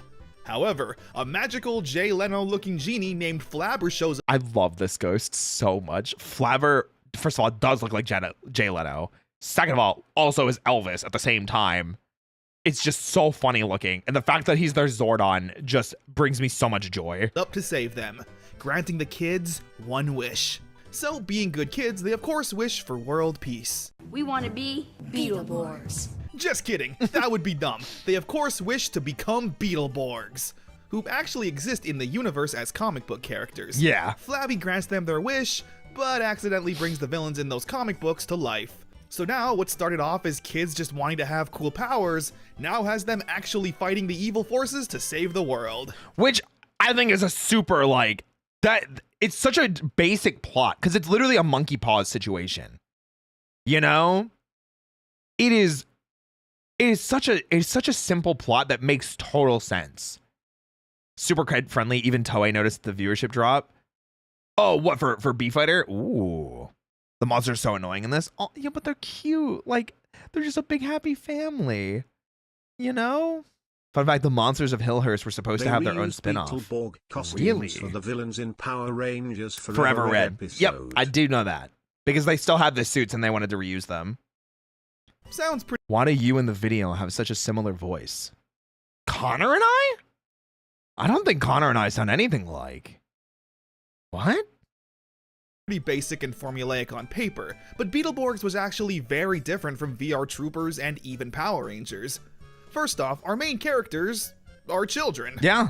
Young children. Yeah. Possibly the age range of the kids who were watching Power Rangers. Yes. Meaning those viewers would now really relate and attach themselves more to these characters. Yeah, they were like, what, like 10? Maybe 11 or 12? Whoa, this is so cool! I'm the blue stinger board. Check out my stinger blade.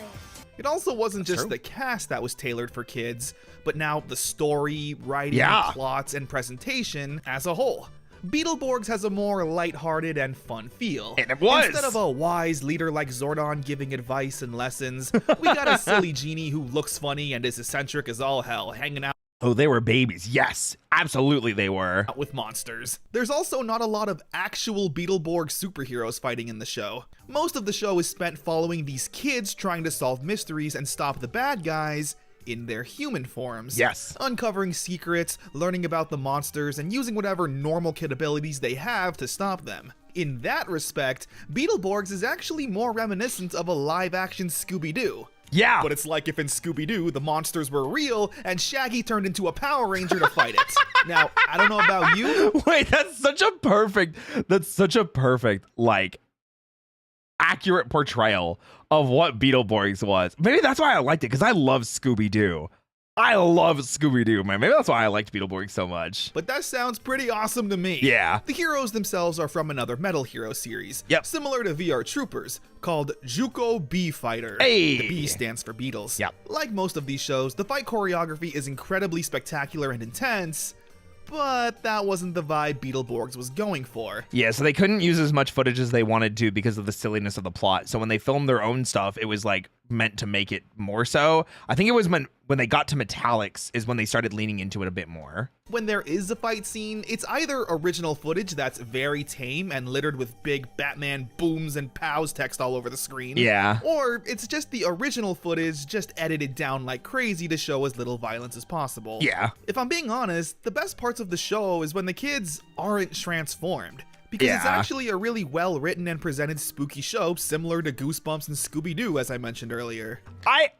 It makes me so mad, dude. Because like Beetleborgs really did capture something really special that wasn't shown. And what started as the Power Rangers spinoff changed so drastically and really captured its own. And like you saw it with the viewership. Beetleborgs was beating, not matching, beating Power Rangers during I think the end of Zeo and Turbo era, which is crazy. He's sleeping. Beetleborgs ran for 2 seasons, from 1996 to 1998, and at the time, it was the most popular show under the Saban umbrella. Which is insane to think about. You know? Because that is Zeo Turbo era, and then I think some of In Space. Yeah, even more so than Power Rangers. Yep. The season that was airing at the time was Power Rangers Zeo, which at the time, Power Rangers was feeling a little stale. Yeah. Both Power Rangers and VR Troopers were trying to appeal to a younger demographic, sure, but they were never outright presenting it as a kid's show. Beetleborgs decided to just go full force with that, and it paid off. I remember so many Beetleborgs toys too, and so many of them being so freaking cool. Like, I remember seeing them at like for sale things because they were always pushing them out during like In Space and like Galaxy era, or like even after that. At least this is before Turbo. So it's like Zeo transitioning into Turbo and then Turbo transitioning into In Space was when Beetleborgs was airing. For a while. Although I feel like there's still some mileage you could get out of Beetleborgs. Super Hunter Borg Maybe figure. a Ooh, reboot? that sounds cool. I think they could. Because I think Saban, well, whoever owns the rights to Power Rangers, which would be Hasbro right now, I think still has the rights to this. I think it's always in the bundled package that everything else is. One could only hope. Yeah. We're not going to talk about metallics? No. Connor, you're not going to talk about metallics? No. Metallics are so cool. Oh, no. Wait, he's talking about how, guys, can we get comments to get a Mystic Knights of Tiernanog video? Where's my thing about Beetleborgs? Make that like an 1.5 hour long video, 2 hour long video where you cover Beetleborgs and Beetleborgs Metallics. What? What the heck? Also, this isn't Kamen Rider. This is Masked Rider, okay? TM, do not steal, all right? Also, we're in for a wild ride. I also want to see a video on this because I watched Black and Black RX, but I've not seen anything more than 1 episode of Masked Rider. I've seen all of Black and all of Black RX, but I've not seen more than an episode of Masked Rider. Oh my gosh, dude. Now here's where things get a little complicated, because now we're gonna Geets? Talk about Kamen Rider. Okay. Alright, Geets?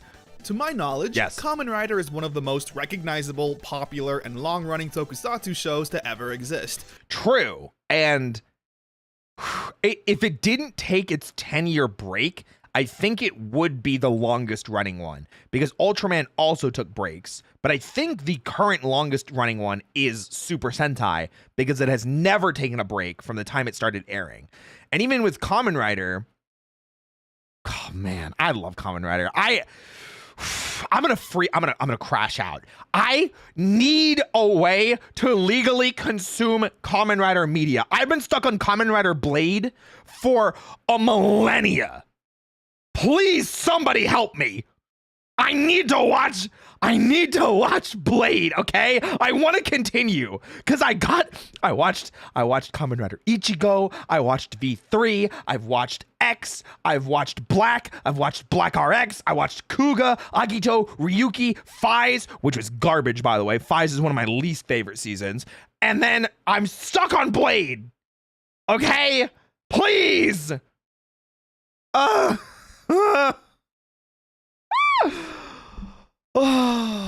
dude, I'm stuck on Blade. Dude. I haven't gotten to Hibiki yet. I heard Hibiki is not good. Making its debut in 1971 and still continuing to this very day. Yes, but it did take like a 10-year gap. Because Black and Black RX were in the 80s, and then there were no new Kamen Rider series in the 90s. There were 3 movies, though, that all bombed. And then Kuga came back in the year 2000. I know a little bit about Kamen Rider. Releasing a new season. All I heard was Roy needs to consume Kamen Rider. I want to. Wait. Guys, I need you to listen so close. Get so close right now. Guys, I need you to listen close. What I've seen of Kamen Rider, because I've only consumed maybe like 10 seasons. Ichigo, V3, X, Black RX, Kuga, Agito, Ryuki, Faiz. So I've consumed 9 seasons. I think I actually like Kamen Rider more. I think I actually like Kamen Rider more than Super Sentai. And that's why it makes me so mad that I can't watch it. Like and it makes me so mad, dude. Cause like Kuga was I started with Ichigo, and then I got up to X, and people were like, you need to get to the Heisei era. You're gonna have so much more fun. And I was like, okay, you know what? I'll finish X, and then I'll go to Black and Black RX because I heard Black and Black RX are the pinnacle of the Showa era. And then I was like, all right, cool. I'm gonna skip the movies, which were like, what was it? Kamen Rider J and Shin Kamen Rider and one other one, and went to Kuga. Kuga legitimately is like such a banger season that has aged so well. Kuga aged like a fine wine, and it was my first Heisei era rider because it is the first Heisei era rider. Oh, please. I'm begging you. I'm on my knees. Please let me. Henshin! Cho Henshin! Please! I need it! Anyway, sorry. Rant over. Henshin! Sorry, one more time. Okay. Okay. Anyway. My bad. Look up. I'm going to scream. If one more. No. It's a free streaming service. Wow, that's cool. All you need is to put in your email. Wow, that's crazy. 01. Whoa, Ryuki, that's crazy. Oh my God, you don't say. Whoa, that. First of all, thank you for the 100 bits. You don't say. It's almost like that's where I watched Kamen Rider Ichigo. But wow, it's almost like it only has Kuga, skips Agito, goes to Ryuki, skips Faiz, all the way up to 01. It does not. Telling me that there's a streaming service that has 4 Kamen Rider shows does not help the problem. And I'm going to continue to be a bitch about this. No, they don't, Mighty Manatee. They only stream the ones that they have the rights to. Don't at me. I'm gonna take somebody out. I'm gonna Freddy freak. I'm gonna Freddy freak. I'm gonna scream. I'm gonna crash out. I feel like every time I complain about it, someone's like, yeah, but Tokusatsu and Tubi. And I'm like, no, they only have like 4 seasons, guys. You're not listening to the words I'm saying. There's like a solid 15 years of media skipped. Damn, dude. I'm gonna Freddy freak. I'm gonna crash out. I didn't know. You're fine. I just get told it. I just get told it all the time. They're like, Roy, you want to legally watch Kamen Rider? Watch these. I even made a TikTok and a YouTube short about it, that I was complaining about this. And I guarantee you, I had at least 15 people mention exactly what you mentioned.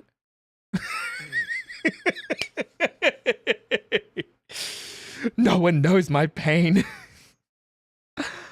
Oh my gosh. I am in misery. There ain't nobody who can comfort me. Oh yeah. Anyway, thank you. Thank you for trying to tell me, though. I do appreciate it. I'm thankful to have so many people that want to tell me information and want to break up more stuff and want to be part of it, because it does really mean a lot to me that you guys care about the passion. So thank you. Should probably word it better. I feel like I word it pretty well every time. Honestly, bunphobic. Thank you, Thorn. I word it properly every time. I even word it. Wait, I'm pulling up my short. I'm pulling up the short. You have to see what I mean. You have to see what I mean. Okay. There we go. So there I was, yapping about Power Rangers on stream. Again, someone asked today, hey Roy, what about Super Sentai or Kamen Rider? Boy, am I glad that so many of you asked. Because so many have asked, and I'm actually genuinely very grateful that you guys care enough. The simple answer to this is that yes, of course, I love both Kamen Rider and Super Sentai. But this comes with complications. Yes, it does. Here in America, consuming anything tokusatsu related is incredibly difficult. Outside of several Super Sentai releases by Shout Factory, a few out of order and severely gapped seasons of Kamen Rider. What did I just say? What was that? What did I just say? And some other companies picking up random seasons as well. There's no legal way to consume either of those shows. Not in their entirety. And while I'm sure many of you will just go, yo ho ho, I really don't feel good resorting to that. Not when there's been so much released already. Moral of the story? Maybe get angry that there's literally no streaming service to legally consume my reaction. Super Sentai nor Kamen Rider media in the year 2025 here in America. Like, seriously? Me. And that's why I get so angry, because I spell it out very plainly that there are not enough like coverages of the seasons. And people are like, oh yeah, but you can watch it on Tubi. You can watch it on Tokusatsu. No, you got like 4 seasons. And they're way out of order. And that's why I get angry when I see that comment now. Because I'm like, you guys didn't listen to what I said.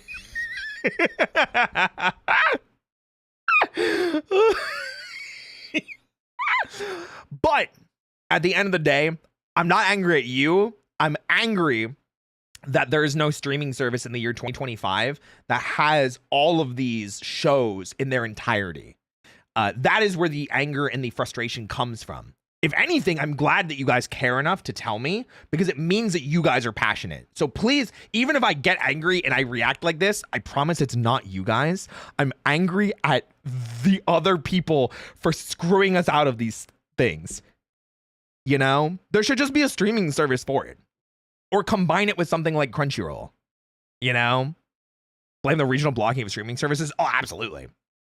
Yeah, exactly. That's why I just want to binge watch all of it. I don't want to have to like, because I didn't want to start with Kuga and then jump to Agito, or I'm sorry, and then jump to Ryuki and then jump to 01. It's like 15 years of content that I would have missed. I would have missed Deno. I would have missed freaking Geets. They're not Geets. Freaking. I don't even freaking know the names now. I'm like. Gusafraba. Kiva's another good one. Double is another good one. Freaking, I can't remember the fruit name. Gaim. There we go. Got it. Gaim. That's the one I was trying to think of, because everyone always tells me how good Gaim is. And I'm like, I want to get to Gaim so bad, dude.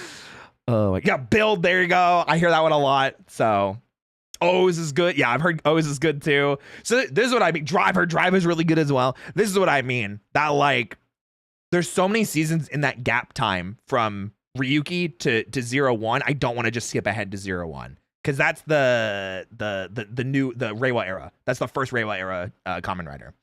And I want to experience other Kamen Riders in that era, in the Heisei era. Because I want to be able to relate to you guys and talk to you guys about this kind of thing. Decade, yeah, exactly. But I'm angry that we have like 7 different publishers in the US because it's not even Shout Factory anymore. It's like Media Blasters also has a hand in the game. There's another one that I think just released a V3 Blu-ray set as well.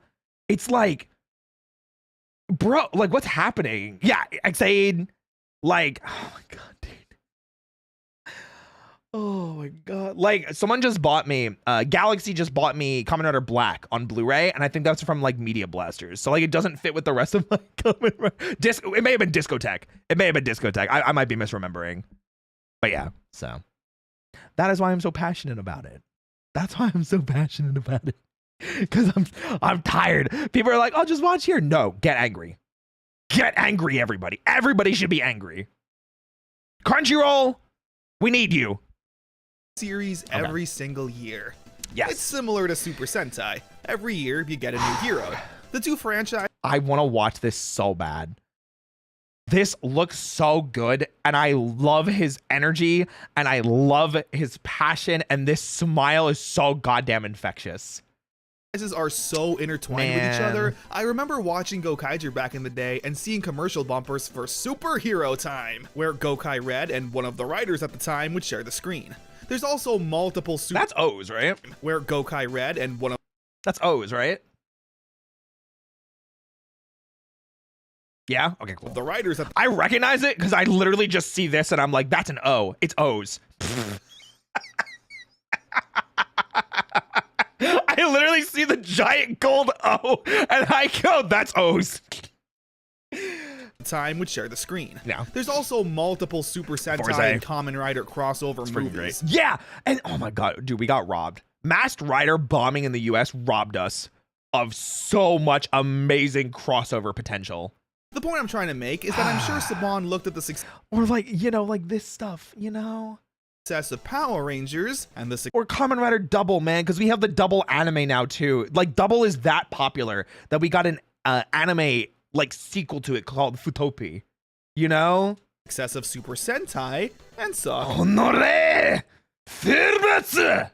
Connection. There you go. So, if those other popular shows in Japan have the success of Super Sentai, then maybe it'll have the success in America. And in 1995... Oh, it hurts, dude. I feel my soul leaving my body looking at this. I feel my soul leaving my body. Saban would introduce the world to Masked Rider. Which is funny because that's what common means in... this is a literal translation. It's Masked Rider translated. The time has come. The forces of evil must be vanquished forever. And it was so ungodly bad. I've still not seen more than just the first episode, which makes me so sad. First off, Masked Rider probably got the best. Also, still curious. Was there a reason why they wanted to use the black RX suit and not like the black suit? Like, why start with black RX? Why not start with black and plan for a season 2 and then introduce black RX in season 2 as like a power up? Yeah, but it was like, so yes, but they didn't jump to Kabuto Fighter for Beetleborgs. That's my point. That's my point. Because they would have had 2 seasons worth of footage. I don't know, man. Listen, they should have just hired me. I'm a visionary. Muscles? Listen, you know I got those on lock. The footage was newer, but they had no idea otherwise. Probably. Because black was dark. That's probably fair. Black was very dark. Also true. RX was definitely more lighthearted. Best promotion it could. There was literally a 3-part crossover episode in Mighty Morphin. It was not great. I'm not gonna lie. I'm gonna be 100% with you guys. It wasn't great. The lore of the Masked Rider in that episode is so boring, I don't even remember it, and I don't want to go back because it was so generic and lackluster. It's like Count Dragon is imprisoning the populace of Edenoi to like dig in a desert or something for him and be like his slaves. And there's a power passed down through the royal line of Edenoi and is passed to Dex, who becomes the Masked Rider so he can rise up against Count Dragon and save his race of people, save his people. But because he would be in great danger because he's a new Masked Rider, he is sent to Earth to kind of escape and hide out so he can grow his powers and slowly start attacking Dragon. And Alpha also somehow knows Edenoi, like they're friends or something. I don't know. Here we follow Prince Dex, the rider himself. That's what I remember. He heads to Earth to protect it from his evil uncle, Count Dragon, who's already managed to rule his world and is now planning on conquering Earth. Dex he was built there. That's what it was. Crash lands on Earth and gets adopted by a nice family, kind of like Superman, where he now lives amongst the humans and needs to balance his new teenage life with superhero duties. I'm just saying that doesn't work for Kamen Rider. The balancing act does not work. Like Kuga, he was like, I got to shift at the cafe.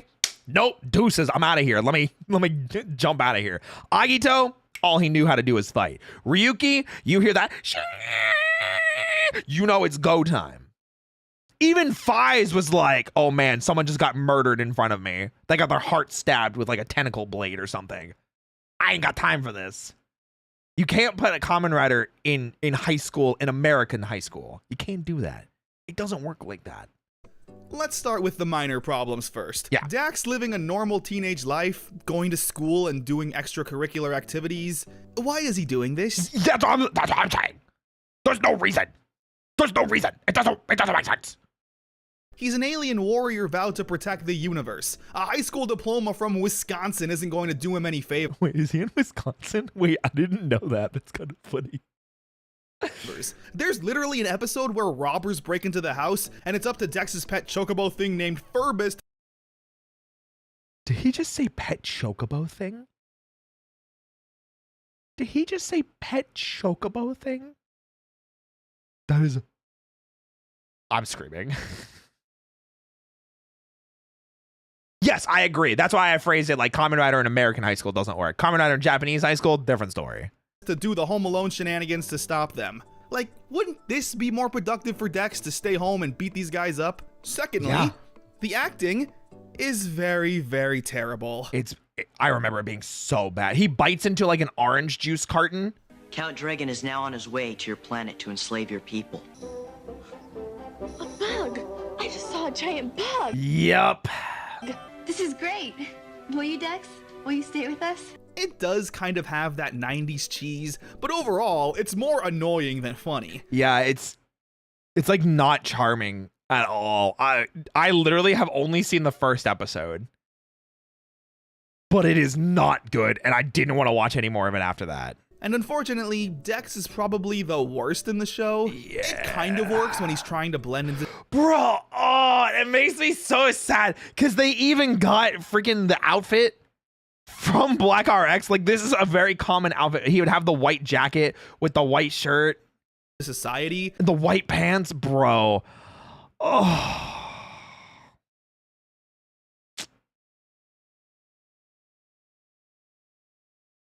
He takes everything literally and doesn't understand. No, that was not Tanya. And anything about Earth. So his awkward acting kind of helps him there. Are you pulling my leg? No, but I can if you want me to. But when it comes so bad, I hate it, dude.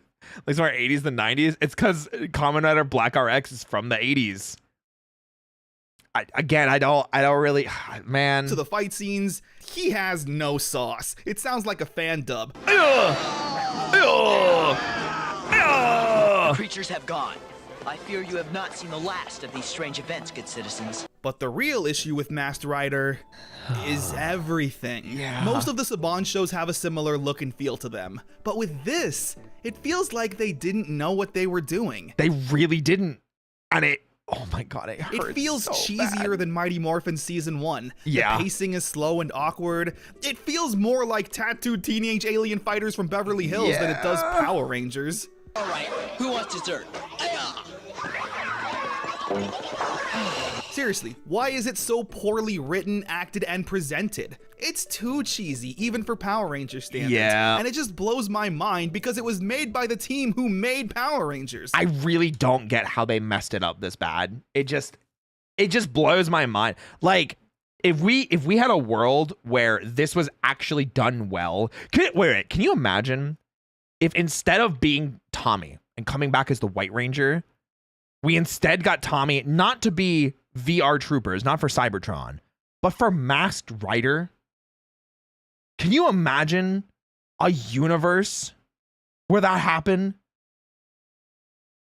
I would have screamed. I would have screamed. It would have been amazing. It would have banger. Yo, you're cooking. That's what I'm saying.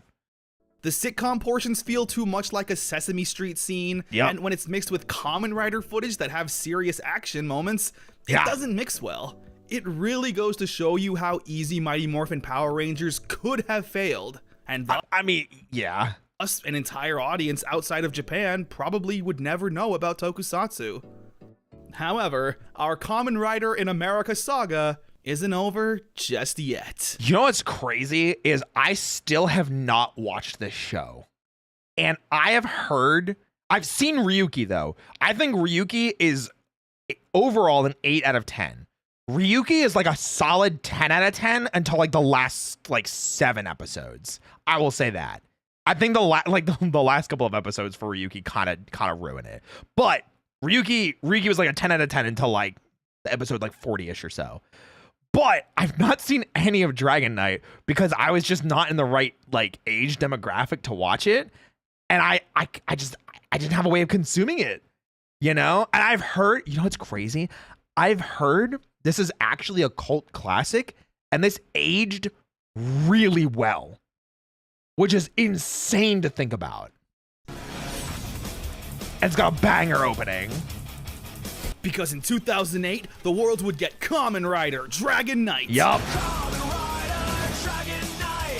Together we will fight the fight. God damn, that's It's a tasty. banger Kamen of an Rider Dragon opening. Knight is a very, very, very rare case of someone not named Saban or Disney handling a tokusatsu show. And that's because, again, when Saban sold the rights of Power Rangers to Disney in 2000, what was it, 2002, when we got the transition from Wild Force to Ninja Storm, I think is what it was. But then by 2008, Disney already knew that they were done with Power Rangers because they didn't even want to put RPM out, which came out in 2009. So they were like, we're done. So they either didn't have the rights to Kamen Rider or specifically Ryuki, or they were just like, you know what, go for it. This is how you adapt a Kamen Rider show. I want to watch this. I'm not gonna lie. It's on the So this is a show that I might be willing to watch on YouTube because the cast has openly been like, we got screwed by our network. They didn't advertise it. They gave us a terrible time slot, and it's a banger show. And I keep hearing from people that it is genuinely a good show. And I'm like, oh, okay. I kind of want to try it out. You know, I want to check it out. While also aiming it towards an older audience. Yes. Dragon Knight would air on the CW on December 13th, 2008. Yeah, it wasn't even for kids. It was the CW. It's the same network that gave us Arrow and The Flash. Yeah, of course, the CW. What other network would air cheesy superhero shows with angsty teenage characters?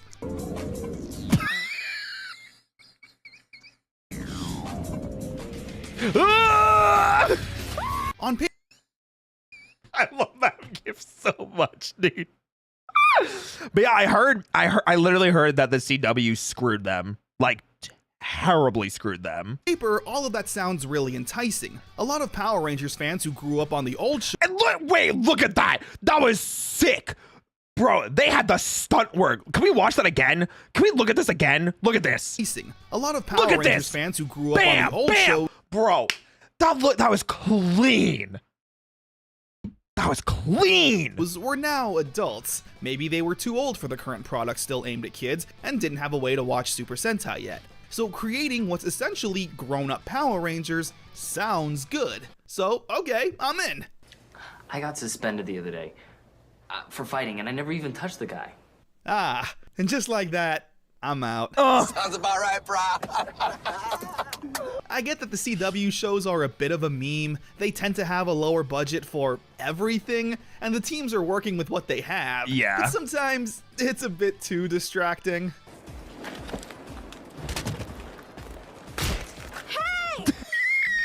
I remember it being like that in Kamen Rider too, though.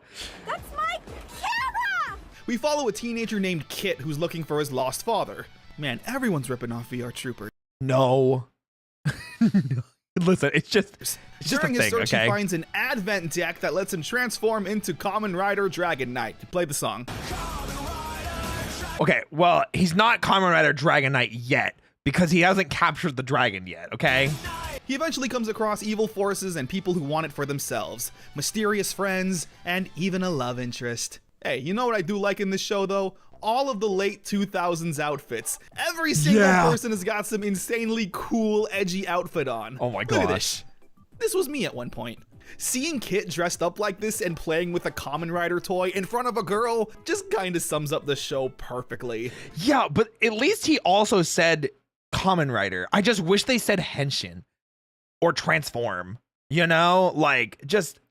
It's a bit too angsty and cool for its own good. I've always been open to the idea of a Power Rangers-esque show aimed at young adults, something that can be more mature and less campy, but every time I see it, it just doesn't work out. It's hard to find that balance for something like Power Rangers or Kamen Rider for America that isn't campy or for little babies. I mean... That's Kamen Rider and Sizer. You and me. One-on-one. You're on. I know I've And then he kills him. been negative on the show so far, but I do overall find it kinda charming.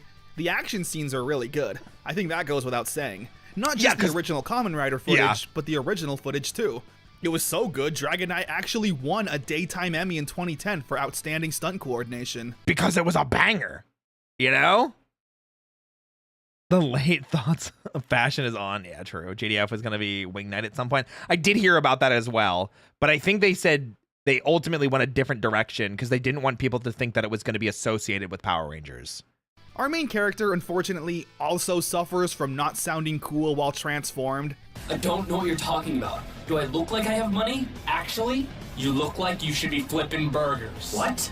Guys, this should be kind of a priority when casting. Half of the work is doing voiceover. He shouldn't sound like a dork when he's the friggin' Kamen Rider Dragon Knight. If he was played by Johnny Young Bosch or something. Damn! Pulling out the JYB! Wait, isn't Johnny actually dubbing like Ultraman as well? That's kind of funny. We may have something here. As it stands though, Kamen Rider Dragon Knight is a show. A show. I don't know anything about this. What the hell is this? They have a racket? They have a ball? What the hell is this? What the skibbity? What the Sigma? What is this? It's Thai, it's Korean. Okay, I'm getting two different.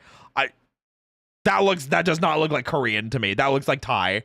So we've mainly been checking out a lot of American Power Rangers clones. So let's mix things up a bit and head to Thailand. Yup. Squadron Sport Ranger. Squadron Sport Ranger. That's pretty cool. I'm not gonna lie. It's fire like the Olympic torch. Oh, I get it. Yep, a Thai TV show that took inspiration from both Super Sentai and Power Rangers. Just like there is a Korean show called, what is it, Dino Force Brave, which is like a sequel to the Korean dub of Kyoryuger. Isn't that what it is? I hope he talks about that because that's wild. That's some stuff that's some 90s Power Rangers stuff. A whole show that was just a dub got a second season in just Korea. A really ambitious task that, honestly, looks like it had a lot of genuine love and effort put into it. Honestly, that suit looks kind of dope. I feel like it's got the right amount of red. You know? I kind of like the helmet. The helmet's not terrible. Now, with the show being in Thai and me barely able to speak English, I wasn't really able to understand what was going on. Understandable. So I'm just going to read the Wikipedia to explain the concept. Oh, thanks, Connor. I appreciate it. Thanks. The show follows an evil alien tribe called the Star Hunters that steal the life energy from other planets with a device known as King Metal. However, during a fight, another metal known as the Night Metal was destroyed into 5 shards and scattered on Earth, where 5 teenagers are granted with its power. And are they teenagers though? Or are they adults? The 5 Because like I feel like it's more common for other countries to have adults playing in Super Sentai and Kamen Rider and things like that. I'm just saying. Teenagers all being athletes, and the Rangers themselves being sports themed. We got boxing red, soccer yellow, tennis green, swimming blue, and gymnastics pink. Of course gymnastics pink. Of course gymnastics pinks. Where together they need to balance fighting crime and playing sports. Sounds cheesy. Which makes it the perfect Power Rangers clone. I mean, sure. I can only really speak on the presentation of the show, so when it comes to that, I'm really blown away. These suits are really solid. Yeah, that's what I'm saying. I think they look dope. I actually really like pinks. I'm not gonna lie. I don't know what it is about this visor type, but it just looks clean. You see what I mean? What about fencing orange? Is there fencing orange? Wait, don't lie to me. Don't play with my emotions. Don't play with my emotions. Don't do that. Don't give me hope. Don't give me hope. They're simple but effective. Sure, if you sit there and analyze every detail. Hockey purple? I hate it you'll here. start to notice that these are just shoulder pads and track pants that you could buy in a clothing store. Okay. I can't unsee it. I hate you, Connor. I hate you so much. The camera work, action choreography, special effects, it's all on par with Power Rangers and Super Sentai. It's cool. Wait, that was kind of sick. Wait a minute. I need to see that again. Thailand able to perfectly emulate the. Let me look at that again. That was cool. I'm down for that. It's cool seeing Thailand able to perfectly emulate the action and design of Super Sentai, as well as adapting what seems to be the cheesy children television aspect of Power Rangers. I'm really impressed with this show. It made its debut on August 6, 2006. But what's really interesting is that Sport Ranger would actually get a season 2 on August 24th, 2012. Oh, that's so much later. A whole 6 years later, they brought back this specific team of heroes. Whoa. They could have just made a new show with new characters, but this resonated with so many viewers they had to specifically revive this. Thank you, Thailand. I mean, hey, if it works, go for it.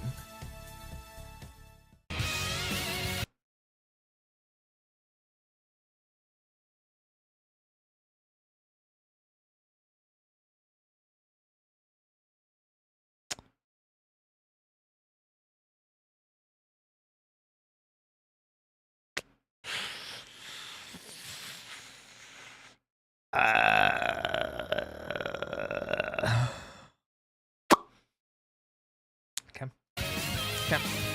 Tell me about it. Did you know there was an animated Power Rangers knockoff that's actually kind of good? What? First of all, you can't say that because now I'm gonna want to watch it. Now I'm gonna want to watch it if you say that. This is Mini Force. Sure. The project comes from South Korea, from an animation studio known as SAMG Entertainment. I've not heard of that before, but I'm not very familiar. What is that? Listen, you got me. You got me. The suits are sick. I actually kind of like them. I'm not gonna lie. I feel like you can really obviously like tell like what the helmets are supposed to be. Now, despite it being a South Korean cartoon, the show actually has a full English dub. Not bad. Try this on for. Wait, hold on a second. Why did that sound like Alejandro first? And why does this sound like Roger Craig Smith? What the? Hold on, I need to hear that again. The show actually has a full English dub. Not bad. Okay, that's not, but try this on for size. Bro, it literally is it Roger Craig? Is it Roger? Wait, I have to know. I have to know. No shot. Is it really? Ain't no way. Roger Craig Smith Mini Force.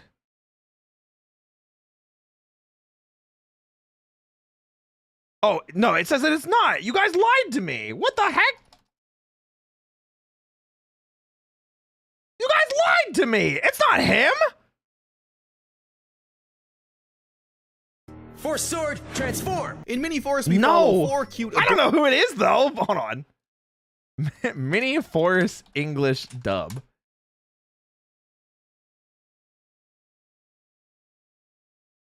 Okay.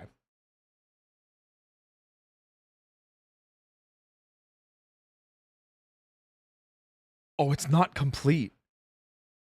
We don't have all of the information.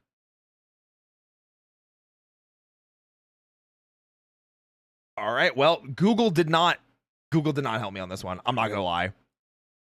Google has failed me on this one, guys. Google lost me on this one. Genuinely. Adorable little creatures doing silly little activities. However, when duty calls, they're also sworn to defend the Earth from all evildoers. Sure. To protect the peace between animals and humans alike. Okay. It's morphin' time, baby.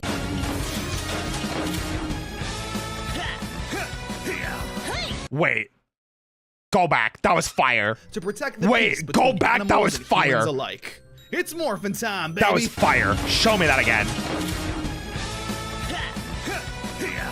That was sick. That was actually dope. In terms of a kid's show, this is really good. It's super colorful, the main characters are cute and marketable, yeah. and it's honestly animated really well. Whenever the characters fight or use special weapons and abilities, it's pretty— Are those their mecha? Are they like the rescue Zords? Impactful. Also, every episode is only about 10 minutes, so that's not bad. Pacing is perfect for a little kid. Get a little bit of the animals doing cute stuff, a little bit of the superhero work, and bing bang boom, before you know it, you're on— Wait, these actually look pretty cool. To the next episode, which That's is pretty cool. definitely built by design. To my knowledge, Miniforce only airs on YouTube. Wait, I thought you guys said it was on Netflix. Yeah, you can find every episode on the official Miniforce channel. A channel with millions of subscribers and videos with hundreds of millions of views.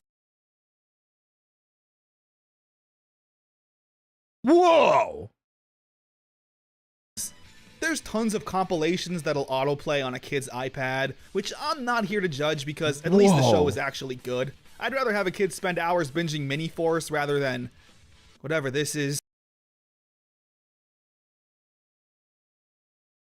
Connor,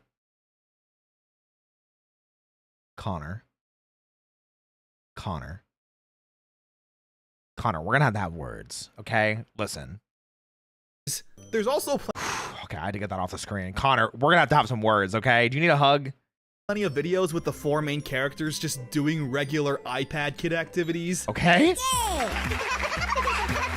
It's like, what's the phrase? It's like Cocomelon. Wait, is Blue the leader? Because I keep seeing Blue being like positioned first constantly. That's kind of interesting. Miniforce is on Netflix, US Netflix. Ooh, interesting. Red. Eating ice cream with some weird sound effects that'll hypnotize a kid for a few hours.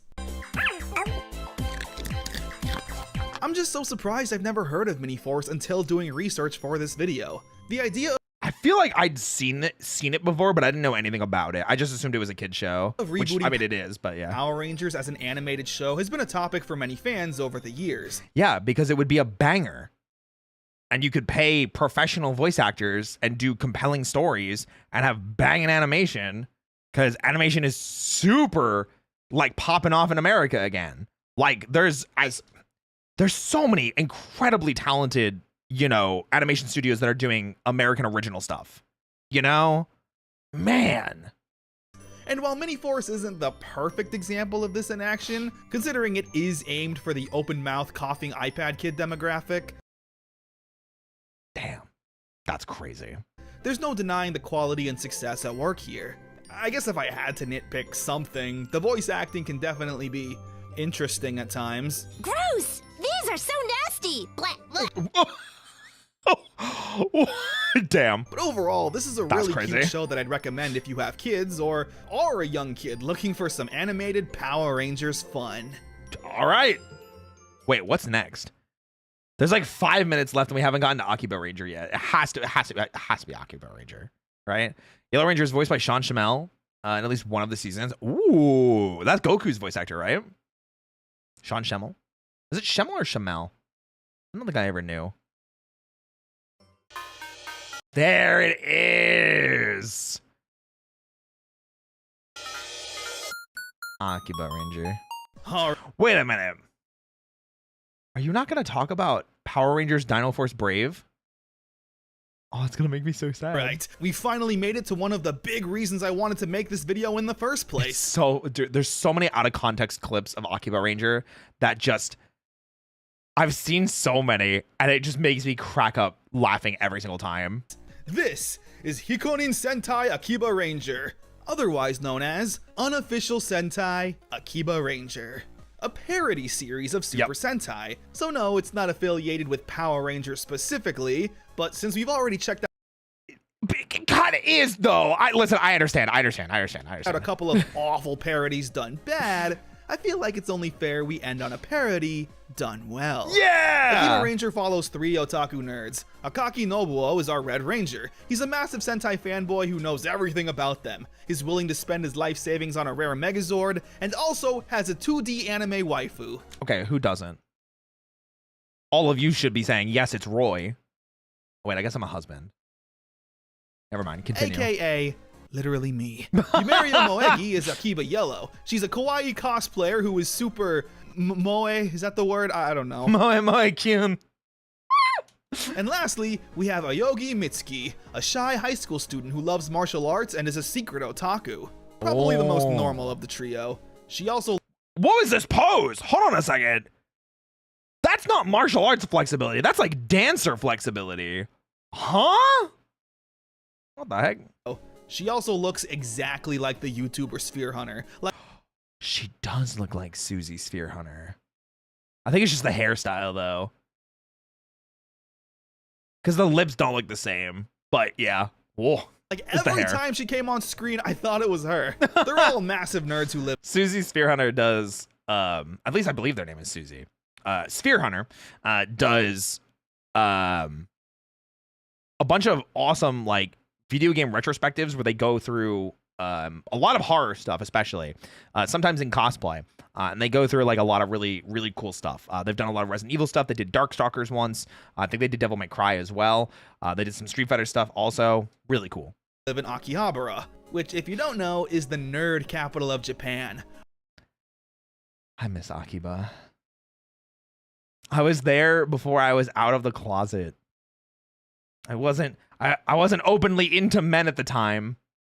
And they have this one store that is like all yaoi.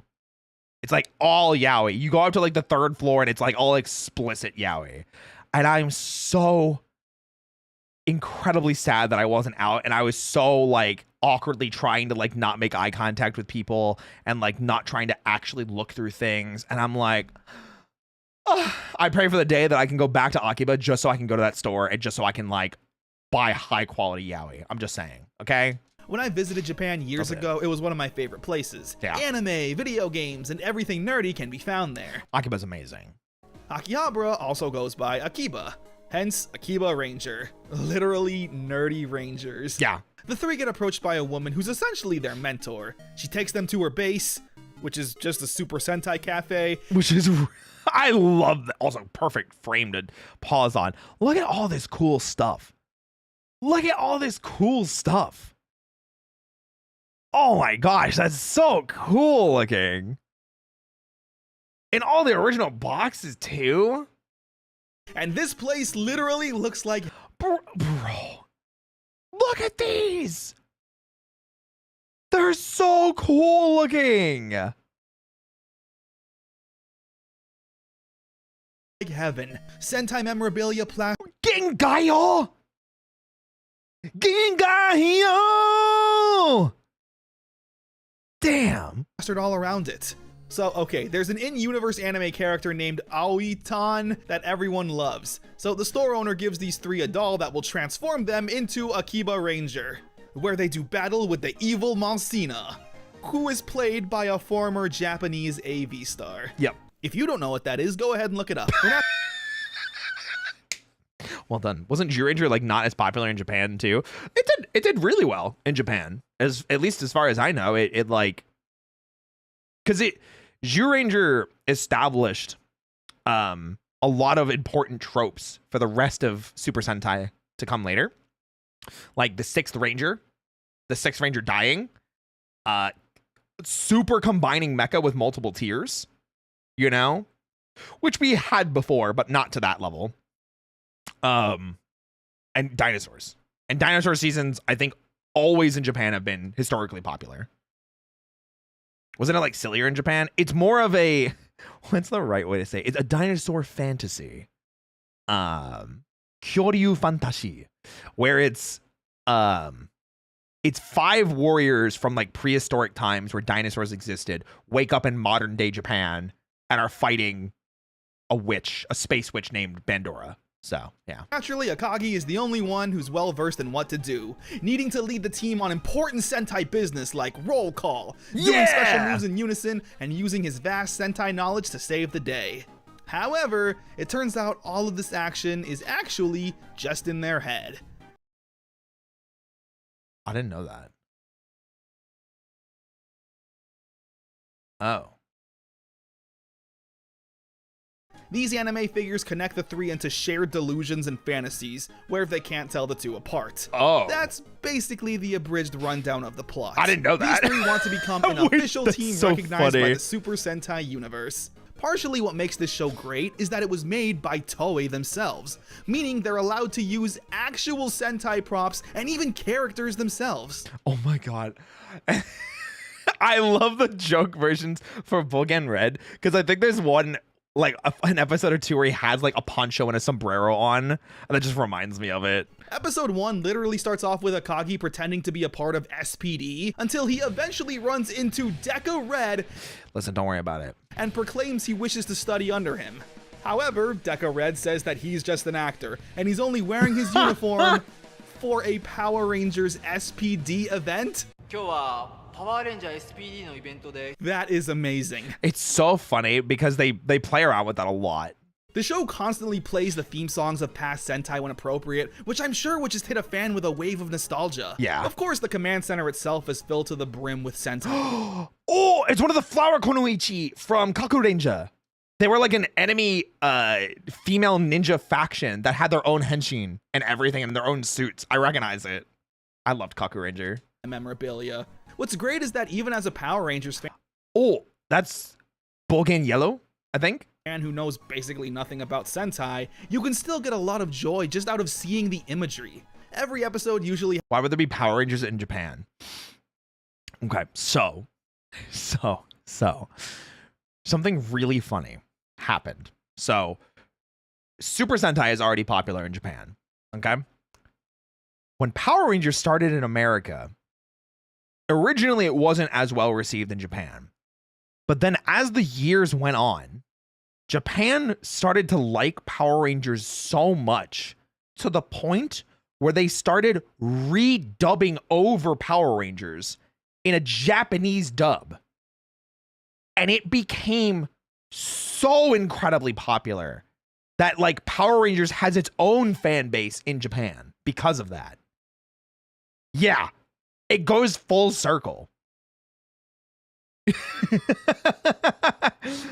Yeah, the American Powerful Rangers, we'll get there. Japanese Power Rangers, yeah, Japanese dub Power Rangers is really funny. That's why like I will always bring this up. I will always bring this up. MMPR movie Japanese dub. I will always bring this up. This is my favorite. This is my favorite thing ever. Okay? It goes so hard for no reason. Okay? It goes so hard for no reason. Watch this shit. Sa, ikuzo!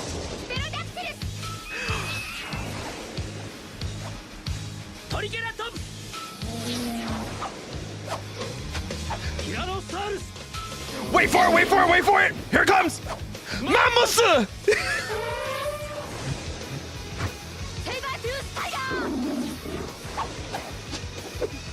Wait to Tiger!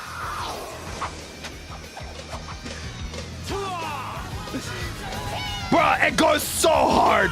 It goes so hard! Tell me that doesn't go so hard! Tell me that does not go so hard. Tell me that does not go so hard. Okay? It's a banger. Absolutely. Absolutely. It's so good, dude. I love it so much.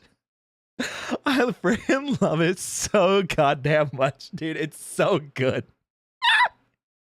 Anyway, he has Akagi using his Sentai. I hope you understand now. Help in the fight, or just reference it. Go 5.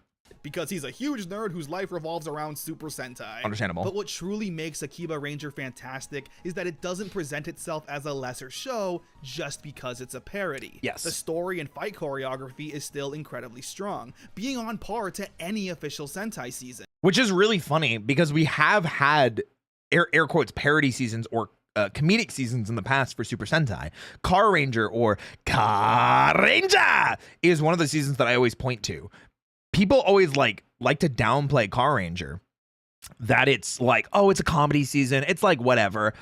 Car Ranger is so good for no reason. It's funny, like the plot is good most of the time, the transformation sequence is great, the mecha are great, the side characters are fantastic. It's just good, you know? No, Car Ranger is what became Turbo. Car Ranger is what became Turbo. Yeah, it's not a parody. It is a comedic representation of Sentai that makes fun of a lot of tropes of a lot of Sentai seasons because they make fun of a lot of it. Oh my gosh. Anyway, and that's all I'm gonna talk about for now. What? No Power Rangers Dino Force Brave?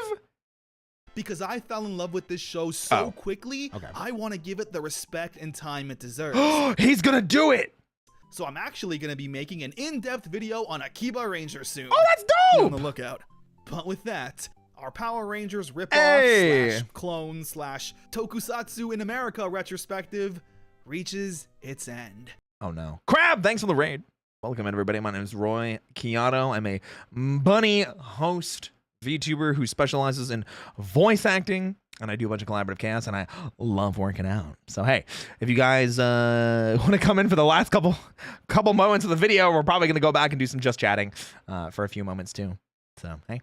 The effect of Power Rangers was undeniable. Oh, absolutely. What started off as a silly kid show to sell some toys in America blew up to become a cultural phenomenon that companies just needed to be a thank you for the follows, guys. Some of them weren't too bad, while others flopped to the ground instantly, not fully understanding the sauce that made Power Rangers special. Let me know if you grew up with any of these shows and what they mean to you. I've been considering making longer standalone videos for shows like VR Troopers or Beetleborgs. Okay, good. Good. So let me know if you'd be into that. But wait! What about all of those Power Rangers inspired video games? VR Troopers on Genesis, original titles like Wonderful 101 Squad. or Chroma Squad? Chroma Squad is a crazy story. I kinda hope he covers it at some point. Well, I guess those will all have to be checked out another time. Yeah, Chroma Squad is like a crazy story that I don't want to go through, but from what I understand, like the deep behind the scenes of Chroma Squad is that Saban like bullied them into like getting bought by them because like they were like, you're a Power Rangers clone, you need to pay us. And they were like, no, we're not. Like, we're inspired by, but we can do our own thing. I heard it was really, really, really messy because this was new. The inspired by Saban's Power Rangers was not there originally. Yeah. I'd like to see more shows like Mystic Knights myself, more variety settings. I agree. I don't know if I can ever find that story. I'm sure Connor covered it at one point. I feel like he may have. But hey, that brings us to the end of the video. Beetleborgs would be Pog. Yes. Thank you, Connor. Cool. Awesome. Royce, good dude. Weekend.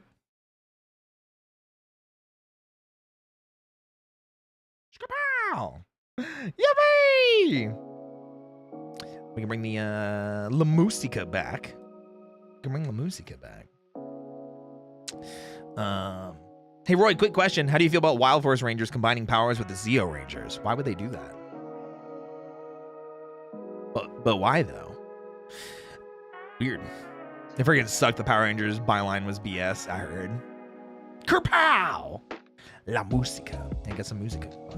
Guys, thanks for hanging out tonight. That was a lot of fun. That was a really, really good video by Connor. But I do want to open the floor to you guys now. If you have any questions about other series or franchises or things that were going on during this era about Power Rangers, because I feel like there's so much cool stuff that happened during this era that it'd be really cool to see and know and learn more kind of thing, you know?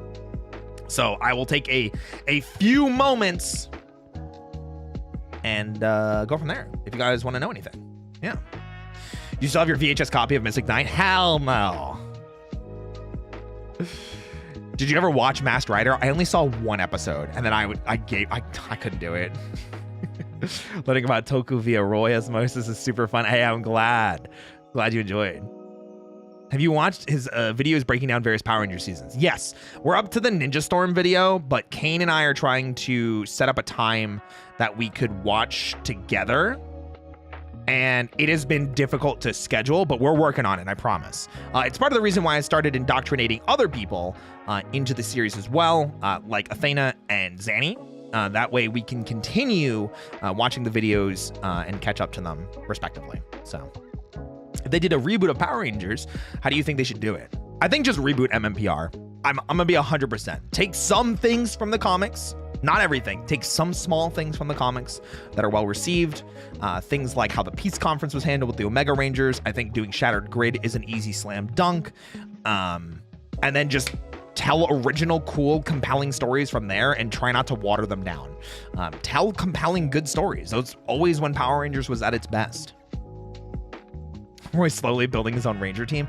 We had a 3-man Ranger team. It was Zeus, Kane, and I, and then Zeus graduated. So it still stings a little, you know, because like for a while we were always putting off videos so we could be together, the three of us. We always made the joke that Oshi Sentai V-Ranger will always be 3, but it just makes it hard. So I miss her a lot. So. But luckily we do have a lot of awesome memories that we got to make and share with each other, and those videos are still up, so we can always cherish those memories. But yeah, I do hope to catch up to those videos in the future. I do hope that I can bring Kane with me and react to Ninja Storm in the near future on something like that. Yeah. Have you heard of the indie tokusatsu series Jamingers? Yes, with I always forget what his actual name is, but I think he called himself Deca Mexican at one point, or like Deca Red Mexican. Like I remember he had like a very interesting name, because I was in the Power Rangers cosplay scene when Jamingers was starting. So I remember seeing it and being in the cosplay scene, being like, oh, these are really cool. You know, I do miss Zeus. Yeah. Something good will happen to both you and Kane. Yeah, I'm sure. Also, a tokusatsu magical girl franchise called Girls X Heroine. Oh, I'm not familiar with that one. But that does sound like fun. Do you think RPM should have had a follow-up on what they did after the season? I mean, we kind of got it with Beast Morphers. The one thing that always bothers me is the multi-universal stuff. You know? Multi-universal stuff and like alternate dimensions always makes me really sad. So, but yeah, it always just makes me sad. So we've been watching it together. What has been? Oh, coming out of Gav. Why are you against pirating? Because if I have the money and the means to officially support something, I want to. You know, I'm not a child. I have disposable income, and I want to support the franchises that I love and adore. And I'm sure Kane feels very similarly, because I know he purchases and supports a lot of these series officially when possible. But it is just really hard to be a Western tokusatsu fan because there's not good ways of watching a lot of this media, and it's getting to the point where like I'm missing out on a lot of it because I don't get the chance to. I don't get the chance to experience it because I'm trying to find legal means to watch these things. So it is really unfortunate, but it is just something that I have had to deal with and had to learn over the years. And who knows? Maybe it will. Maybe we'll get better, or maybe I'll have a change of mind in the near future with that kind of thing. So, all right, one more question. Uno más. Getting English releases requires convincing executives that they're going to get money for the effort. True. What are your thoughts on the Power Rangers Are Real line from Ninja Storm? I always like... My joke for it is that like Ninja Storm is like such in a different location than the rest of the Power Rangers franchise that it's kind of like... And such a time jump from in space that you can kind of be like, oh, like they heard this story from their parents and they're like, oh, my parents were, you know, we're just fibbing, or like they're just, you know, collective memories flawed kind of thing. So, New Zealand, yeah. Have you heard of Sir Superhero's video, How the Power Grid Works? I have not. Might be something worth checking out in the future. Yeah. Might be worth checking out in the near future. But guys, thanks for hanging out. I really do appreciate it. I actually realized that I can raid on the YouTube side tonight. So I think that's what we're going to do. And I do see that, funny enough, once again, we can raid into Roscoe and Malum playing Split Fiction. So if you guys want to participate in the YouTube raid, please stick around. We're going to be heading over there momentarily. And I just want to say thank you. I know I haven't done Power Rangers content in a bit, and I'm glad that Connor has some videos that I'm able to react to on my own. That way I don't have to worry about leaving the gang behind. So, but genuinely, thank you guys so much. It was a super fun night, and I promise you that Kane and I are working very hard. I want to be respectful of his schedule and not like pester the hell out of him, because I feel bad anytime I message him and I'm just like, Kane, Power Rangers now! But he's a busy night. He's got a lot of stuff working. But as soon as we have more stuff planned, I promise you, we'll let you know. I know Zanny and I already planned our next session as well. So definitely expect that soon, as in this month soon. So you meet Power Rangers now. There you go. But yeah. No, please, I just have strings. You're good. Pester me. I feel bad, man. I feel bad, Kane. Like, it's like I look at our DM history and it's just like 7 messages in a row of me going, hey, Kane, Power Rangers? Kane, I'm doing Power Rangers. Kane, I'm doing Power Rangers here. Kane, I'm doing Power Rangers today. Are you, Kane, I'm doing Power Rangers in 2 hours. Are you... And I just feel bad because I'm like, I don't want to be that guy, but I love spending time with you and I love having somebody that I can be as equally passionate about with. So, but yeah, guys, big love to Kane Knight, you know. Tiger's already threatened to stab him, and thank you. But yeah, love you to death, Kane. I'm excited for us to do more in the future. So I'm sure that we will get to scheduling when both of our schedules allow, and it'll be fantastic. You know,